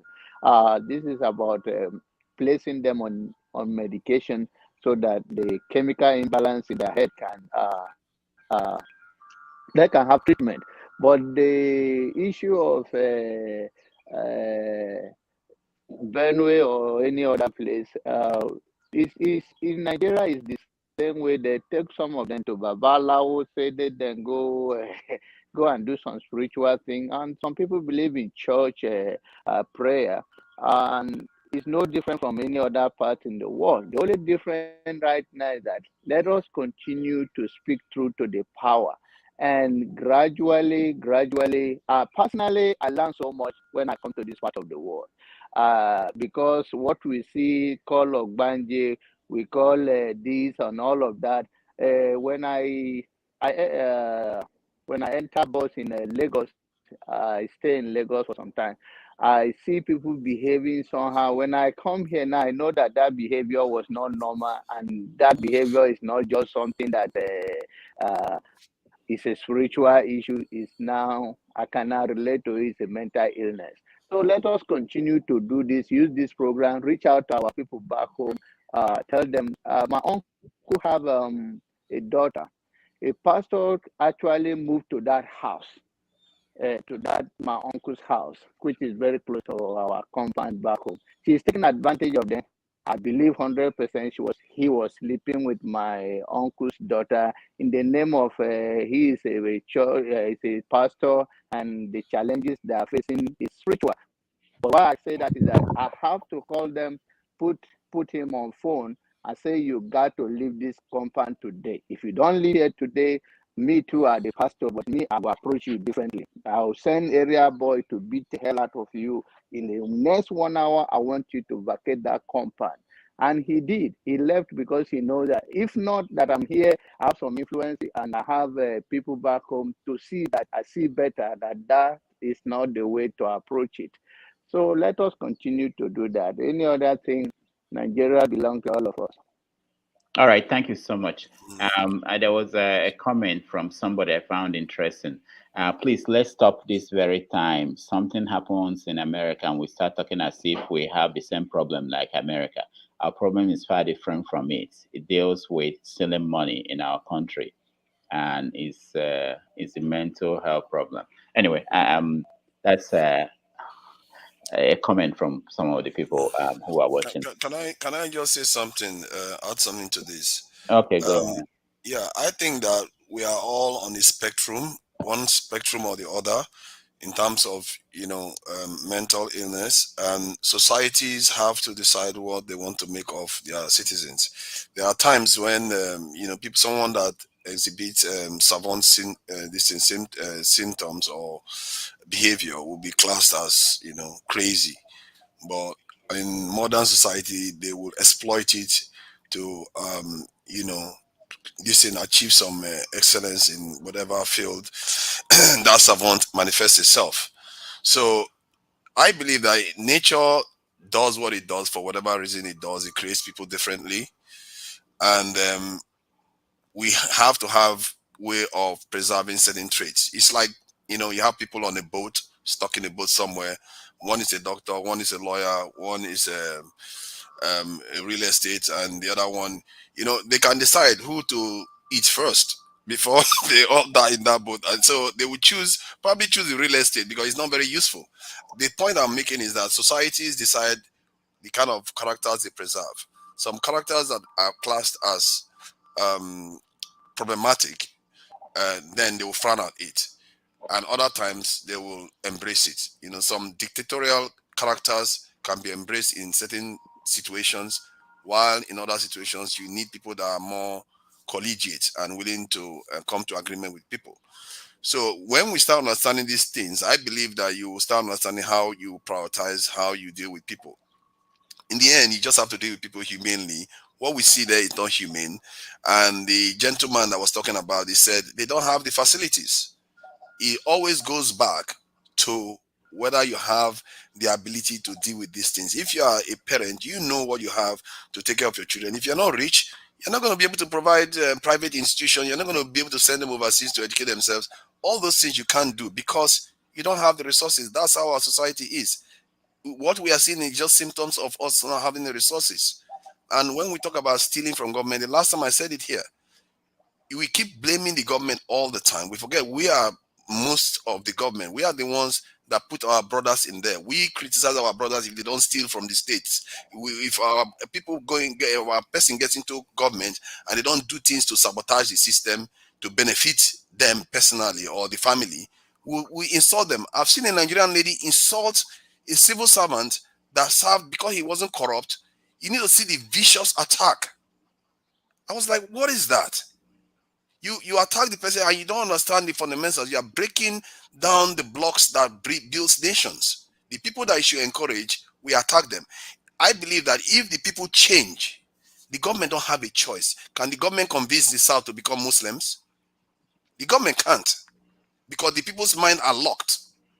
If the people change, the government will change. And that's why some of these conversations are good. That's why I'm here.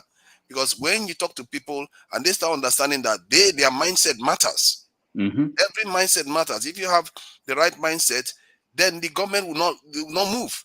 I said it before. There's no reason why government accounts should not be made public.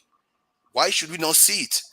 Why is it hidden? Because when that stuff came to me was when an official was saying something about NYST students getting some kind of trust fund for innovation. I was like, trust fund? Who is going to see where the money is going to? Who is going to know who is allocated? This is how money gets lost. And the people don't trust the system for good reasons. Money has gotten missing. Money goes all over the place. I think there is no reason why the government, if anybody knows, they should tell me, why should the accounts not be made public apart from for security reasons? If you want to pay for healthcare, we should see it, so that when a stupid guy decides that they want to bribe somebody, we will see it. And you find that if you can track it, people will not be attracted to that position anymore. That is how people used to steal cars before, until they put GPS trackers in cars. Now it's discouraging people from stealing cars. That's how people used to commit crimes a lot before in in London. They used to commit a lot of crimes before, but because CCTV cameras everywhere now, everybody's behaving themselves a little bit more.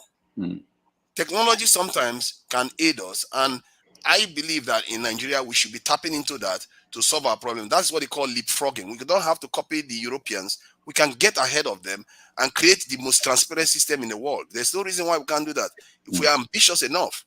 And once you do that, you will see that Nigerians will be willing to pay into the system.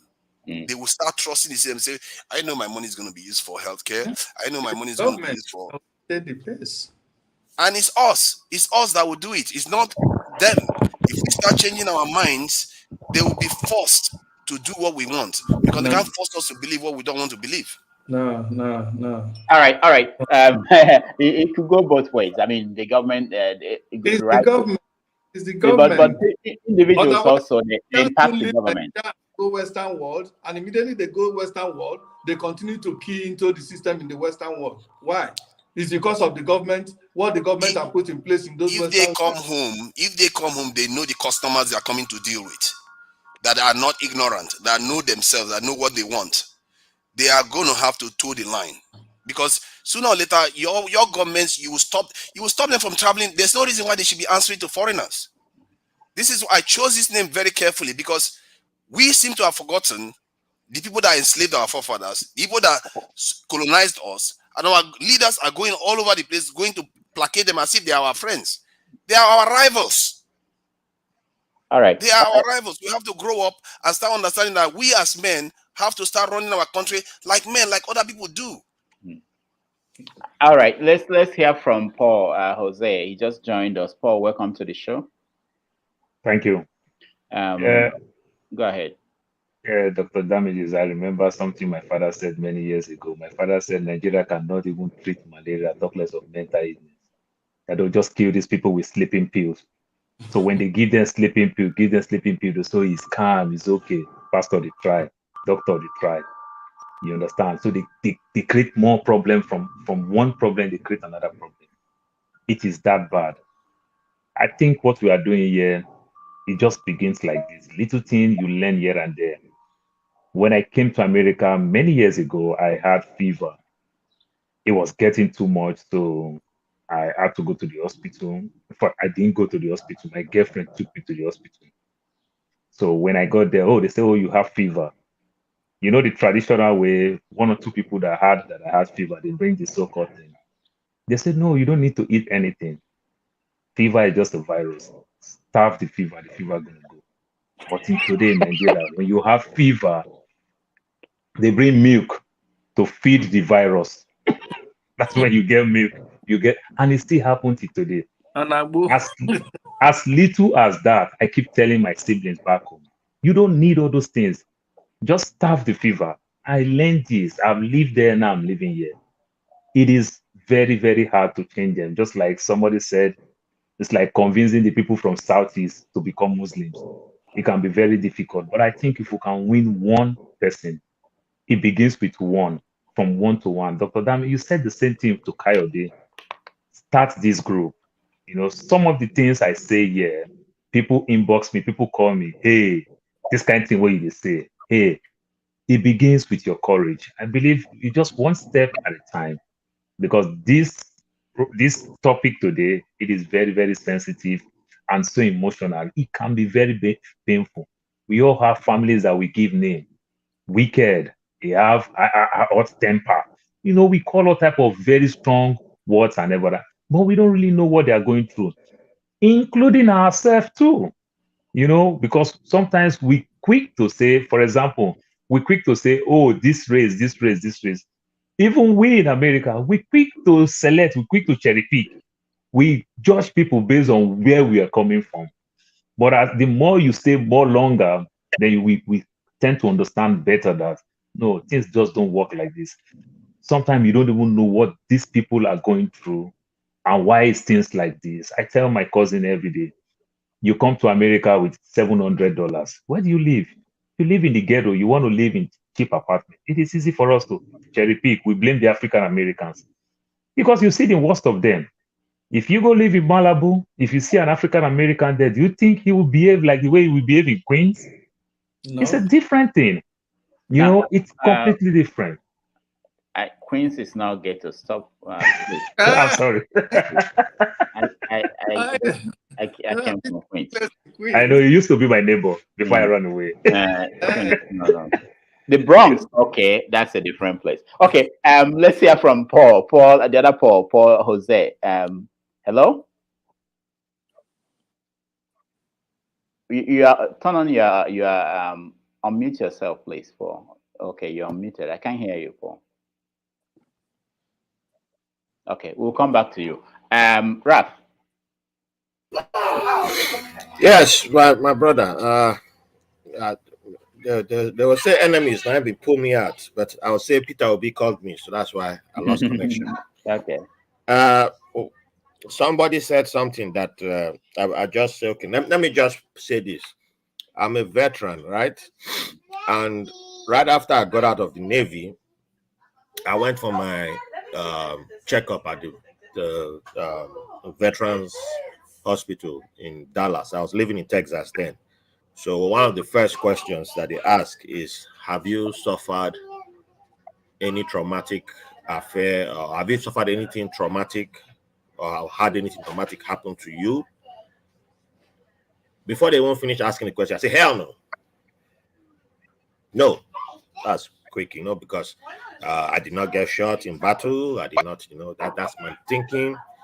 But I did. But as a guy man, as a man, you say, why will I admit that something happened to me? Something did. It will take a few years later before I will admit that I was in depression, that I was very angry. I was withdrawn from the world. I was not the Raf we are seeing today. I was not talking to people. If you talk to me, I will just cuss you out. I won't have time for any nonsense. I still don't have time for some nonsense. But I'm in therapy now. I've been in therapy for over a year. I did therapy for over a year, in 2015 into 2016. Then I stopped. And then I'm still in therapy now. And I'm not ashamed to say it. I say it all the time. I tell people, like, there's nothing wrong with being in therapy. You don't need to wait until the house is on fire before you go to therapy. If you can afford it, get it. And I know of people in Nigeria who are actually on therapy. And I tell them, get it. Especially for men, for black men, especially those of us who were raised in my situation. After my daughter was born, I knew how I was feeling. And I was like, okay, there are certain things that I don't know what's going on with me, but I need help. So I went to a professional to get help. Now, why am I sharing this? Someone said that brought up the case in Texas, the shooting yesterday, that mental health, that's a lie. I'm just putting that out there. I'm a veteran. I'm a guy who has slight PTSD. Okay, I've been talking on this platform since. If I didn't say that, now you people say, "Oh, this guy is fantastic at this." Wait, I'm hang out with a lot of veterans who some of them say dark stuff, very dark stuff. We have very dark sense of humor. If you hang out around our veterans, they can say very dark stuff. We don't carry gun and be shooting people. How many of us go around and be shooting people just because things don't work out for us? I should be over 100% on disabilities, but I haven't been approved. I keep getting denied, and I'm still fighting for it. That doesn't mean I'm going to carry gun and shoot people. Why would I go and buy a weapon that's meant to kill human beings? That's what that Peking carried yesterday. And you are here saying mental illness is not an excuse to go and kill children in a primary school. You understand what's going on in your head? And you are giving that guy an excuse. Somebody drove 3 hours to go and kill black people in Buffalo. That is an assassination. That's You right. sit down. If outside person do that to Igbo people, will you say mental illness? Is that the first excuse? You know when you are targeting somebody, I want to kill you. You buy a weapon meant to kill. Why do in America we have too many guns in America? That is a fact. Too many people should not be having guns. Oh, yeah. Before we didn't carry guns up and down in Navy, and there are people who still kill people in the Navy, and our Oga went to jail for that. I know of some Oga who are in jail for allowing somebody who shouldn't have had a gun in his hand to hold a gun. There's a different law system for military from the police. And we still mess up in the military, by the way. So before people will just come on platforms like this and just start saying mental illness, know what you're talking about. Don't just come and start throwing that out there. Back to today's, so we have an echo from somewhere. I don't know who's. Yeah, I muted him. Go ahead. Yeah. So on today's topic, that we were talking about, I know that we throw the word crazy in Nigeria, and for me, I stopped using that word a few years ago because I came to the realization that there's nobody who's crazy. to be honest. It's only people who we choose to see as crazy, or we've chosen to accept as we have our selection for who we consider to be crazy, and it tends to be people who are poor or ordinary. Because if we somebody who you are our favorite, we won't call you crazy. But Ogao will love you. But we shouldn't be hanging out around you. We should be saying, bros, you need help. Go get help. But we'll carry power and put in your hand. We'll carry authority and put in your hand and give the authority to abuse us. So I don't call people crazy anymore. I still regret my uncle. That guy walked from Ghana to Nigeria, and now I think he has walked back to Ghana. I don't know where he is now. But all I knew was that one day the guy was studying accounting in when I was a kid. When I was born in 1982, and in 83 they said they saw him in a train. That was the last time he was considered quote unquote normal. And since then he has been entering one issue or another. But he was never given a proper diagnosis. Everybody wanted to go and lock him up in a church, lock him up in a church, lock him up in a church, and they messed it up. So I stopped calling people crazy. I believe education is where it starts, and education is not limited to just classroom. Education is in the family. Education is in the neighborhood, the streets. How do we talk to each other? Our language, a lot of it has to change. We are talking, when we talk politics, we say revolution, we say all these things. That also includes mental illness. Mental illness, sometimes we talk about it like it's like headache, and you just take Panadol and then it's gone. Everybody has different diagnoses. Some people have to be on therapy for 20 years. Some will have to be on it for like 1 year. It's different. That's why I said every Nigerian needs to be on is suffering trauma. They need help. We all need help. Everybody knows when you know where you're at. Figure it out. Go get help. You don't need to tell me if you're on help. That's fine. It's your own private thing. But for people back home, they all need help. If you are going to pastor for help, which many of us have been doing, or your imam, you need someone more qualified than those two, because they are not trained to deal with some of the help, the help to give you, because they go based on a book. And when you start exhibiting symptoms that go beyond what they know to deal with, my guy, they have to judge you. And I'm sorry, they are human. So you end up being chained, you end up being abused, you end up being, if you don't have the money to pay your way out of it, then we start hearing of cases where all manner of dark stuff start coming out. So there are people who are still in Nigeria offering all manner of no, I won't say all manner, but they're offering they're doing their best to offer their mental health advocates, their mental health professionals. Please utilize them. It's not easy, but please utilize them, because if nobody's going to them, the only option left for them is to leave the country. So we need to utilize them, give them a voice, push them out on your social media, because they are the people who need to be given support at the end of the day. So Can I just ask you a quick question, please? Okay, go ahead, Oliver. Quick question.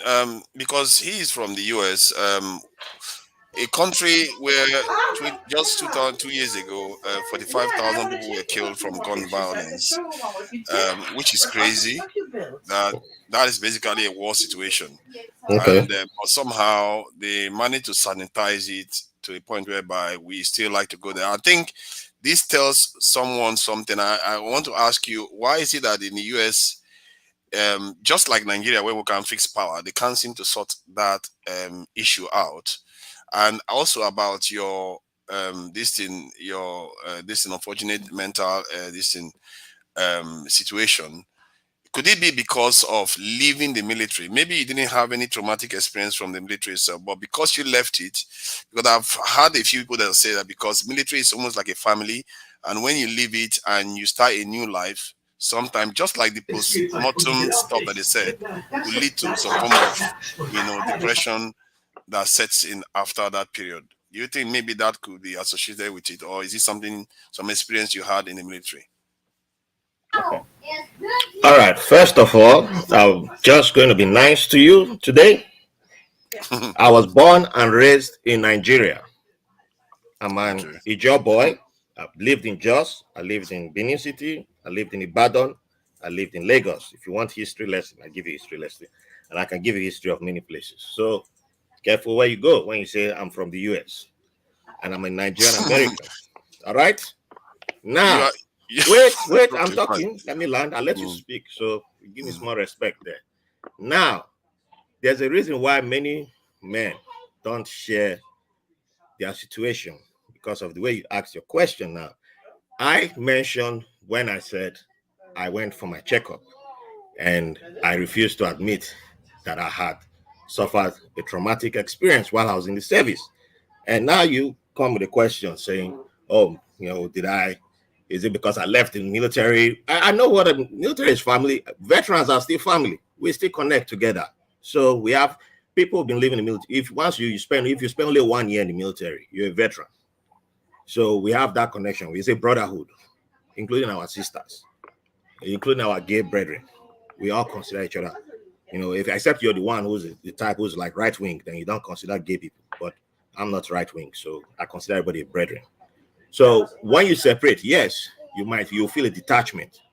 But if you suffer a traumatic experience during your service, then you refuse to acknowledge it's a traumatic experience, or you don't have the language to know that you suffered a traumatic experience. That's why I mentioned that at the beginning, that when I was asked about a traumatic experience, I said, hell no. That's why I pay attention when somebody says, I don't use my words carelessly. Then you have to ask, why did you say hell no? Because I already given you the answer from the beginning.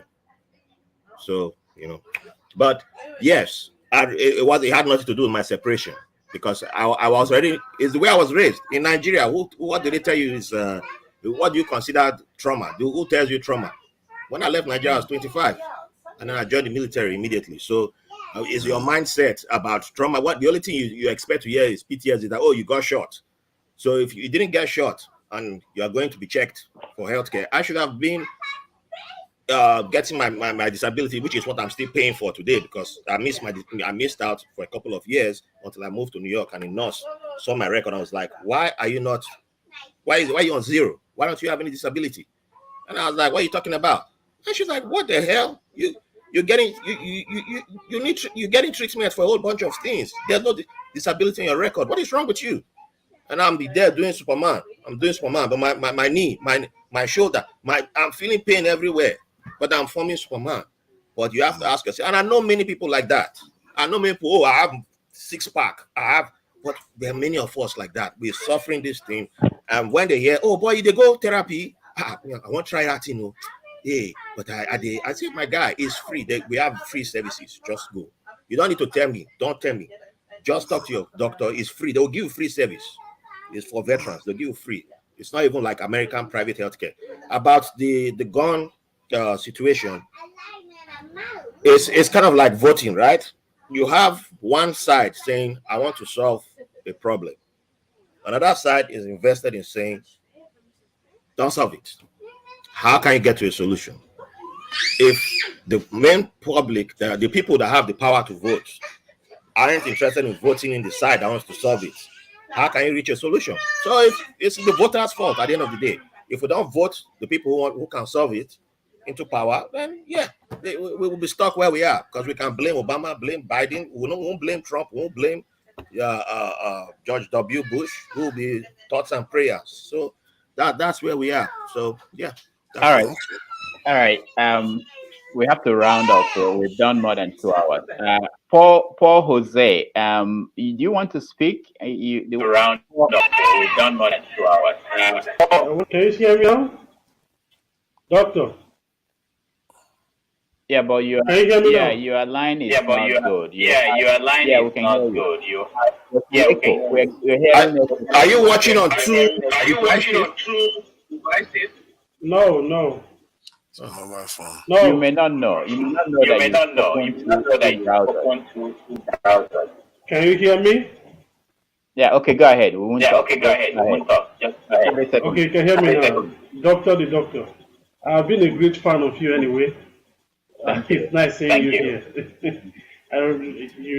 When you were analyzing during Sahara with So I've been a great fan of you, sir. Thank you. It's a great and I'll say it's a pleasure anyway. About the health crazy stuff. Well, I happen to live to grow up in a village, Fuga to be precise. I don't know if you Edo State, Fuga. I think this my man here will know Fuga. Yeah. So so many things happen anyway. But I just want to say a little thing. We should not throw away so many things, the real thing, and be talking about what is not really necessary. We know the problem. We know how it all started, and some people are jumping it, and why some people are talking about it.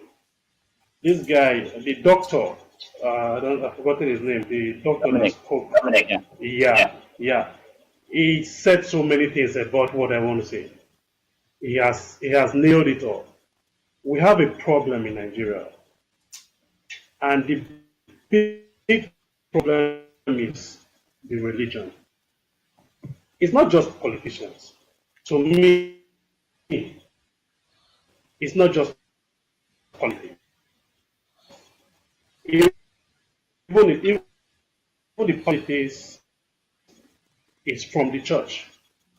Let me just use, because I'm a Christian and I know I've seen so many things.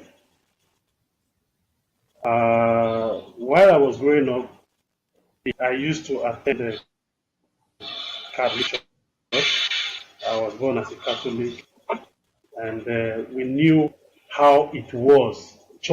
Going to church was, and people who are. I mean, I don't like. I will not. It's kind of your line make me is not. sick when I see these guys. Okay, Your and line is not. it's not good. Yeah, well, your line is not. Oh my So, god. I don't know. yeah, Maybe it's my. don't worry. Next time, just join us next week. Okay? We're already over the time by It's more okay. It's than okay. 20 minutes, more than 26 minutes. Thank you so much. Maybe I will use Okay? maybe I will use my phone next time. Yeah, please. All right. Sorry, I think he touched on something very important regarding religion that I think it could lead to some serious mental health problems for our people. Like when he said something about religion, he jogged my memory about a discussion I had regarding how religion affects our people. Because I actually believe that the North is just as brainwashed as the South. What happens is that when our people worship some gods, like a Christian worships a Christ, in their head, they picture a Christ that is Nordic looking, blonde hair, blue eyes, and looking like a foreign god. And psychologically, if you want to break away from such people in the real world, you could suffer a psychotic break, because in your heart, in your mind, you are worshiping these people, that a god that looks like them, and you are also looking to liberate yourself from them. There is a reason why they converted a Jewish or Middle Eastern looking Christ to a blonde hair, blue eye looking Christ, because they wanted it to look like them. And in the case of the Muslims, they literally speak a foreign language to read their book, and I don't want to sound like I'm being offensive. They bow to the nation where they believe in that religion, and hence why you find our young men burning if a fellow black woman, a fellow native of theirs, because somebody says something wrong about a god that is not one of theirs, it's not their language, it's not anything. And I think it's a mental problem, because it's a deep one. It's right there, and we don't confront it. I believe if you are praying to Christ, if you are praying to God, you better start picturing a black God and a black Jesus. Because if you want to liberate yourself from those people, you find it hard to do when you are busy worshiping a God that is like them. You get what I mean? So you can't worship something at the same time want to free yourself from them, their control. You can't. And it's going to lead to a mental problem. Emancipate yourself from mental slavery. None but ourselves can free our minds. Have no fear for atomic energy. If you don't free that, All you're right. going to be stuck. All right. Thank you so much. We have to round up. I appreciate all your time. I know we just have to touch on this topic. We don't know who this will reach and who will pick it up as something to champion. These are some of the issues that are looking for someone to champion. It's not just about going there to be president and to be governor and to there are a lot of things that we need to do. I really appreciate all of your time, and I want to play a video to maybe lighten up the mood. I know that we dealt with a very heavy topic, so let's watch this video before we go end the way we usually end. This was when things were going well before yesterday.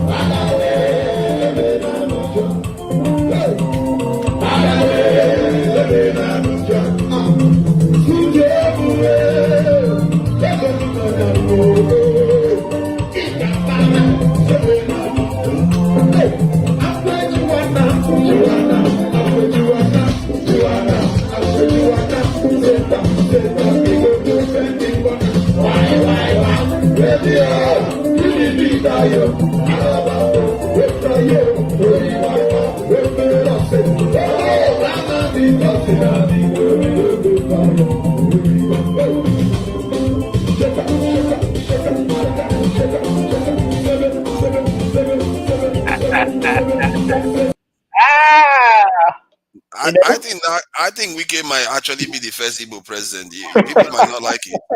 They like it or not, he might actually be the first Igbo president. That guy stands the best chance for PDP. If they don't choose him, they don't have a chance. It's interesting. I keep wondering yesterday, did he, when he was dancing there, did he know there would be a day that he would just be like an ordinary criminal in the eyes of the government that he was part of? Doctor, is there any way you can bring Rochas online? We've been trying to get Rochas, even Wike to interview Wike on the other show, but it's not. They don't want to. But let's. We still a record. We're still on. This is the last video, then we go on.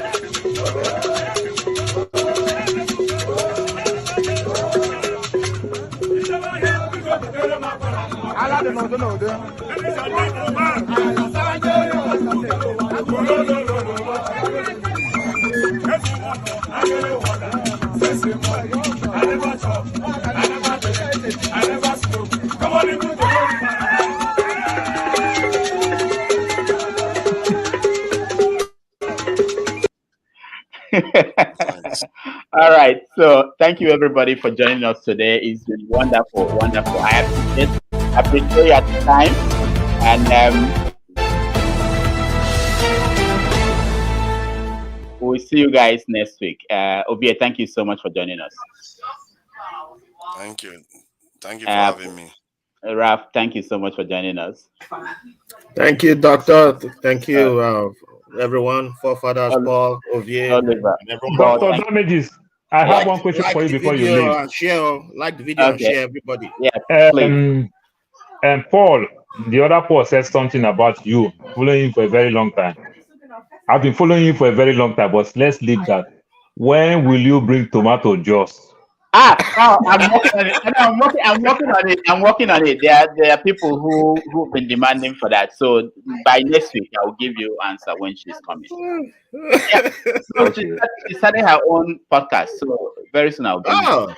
Nice. Well, yeah. Let me know the name. I'll check it out. I will. I'll bring it. Anyway, thank you, everybody. See you on Saturday if you have the chance. All right. Okay. Bye.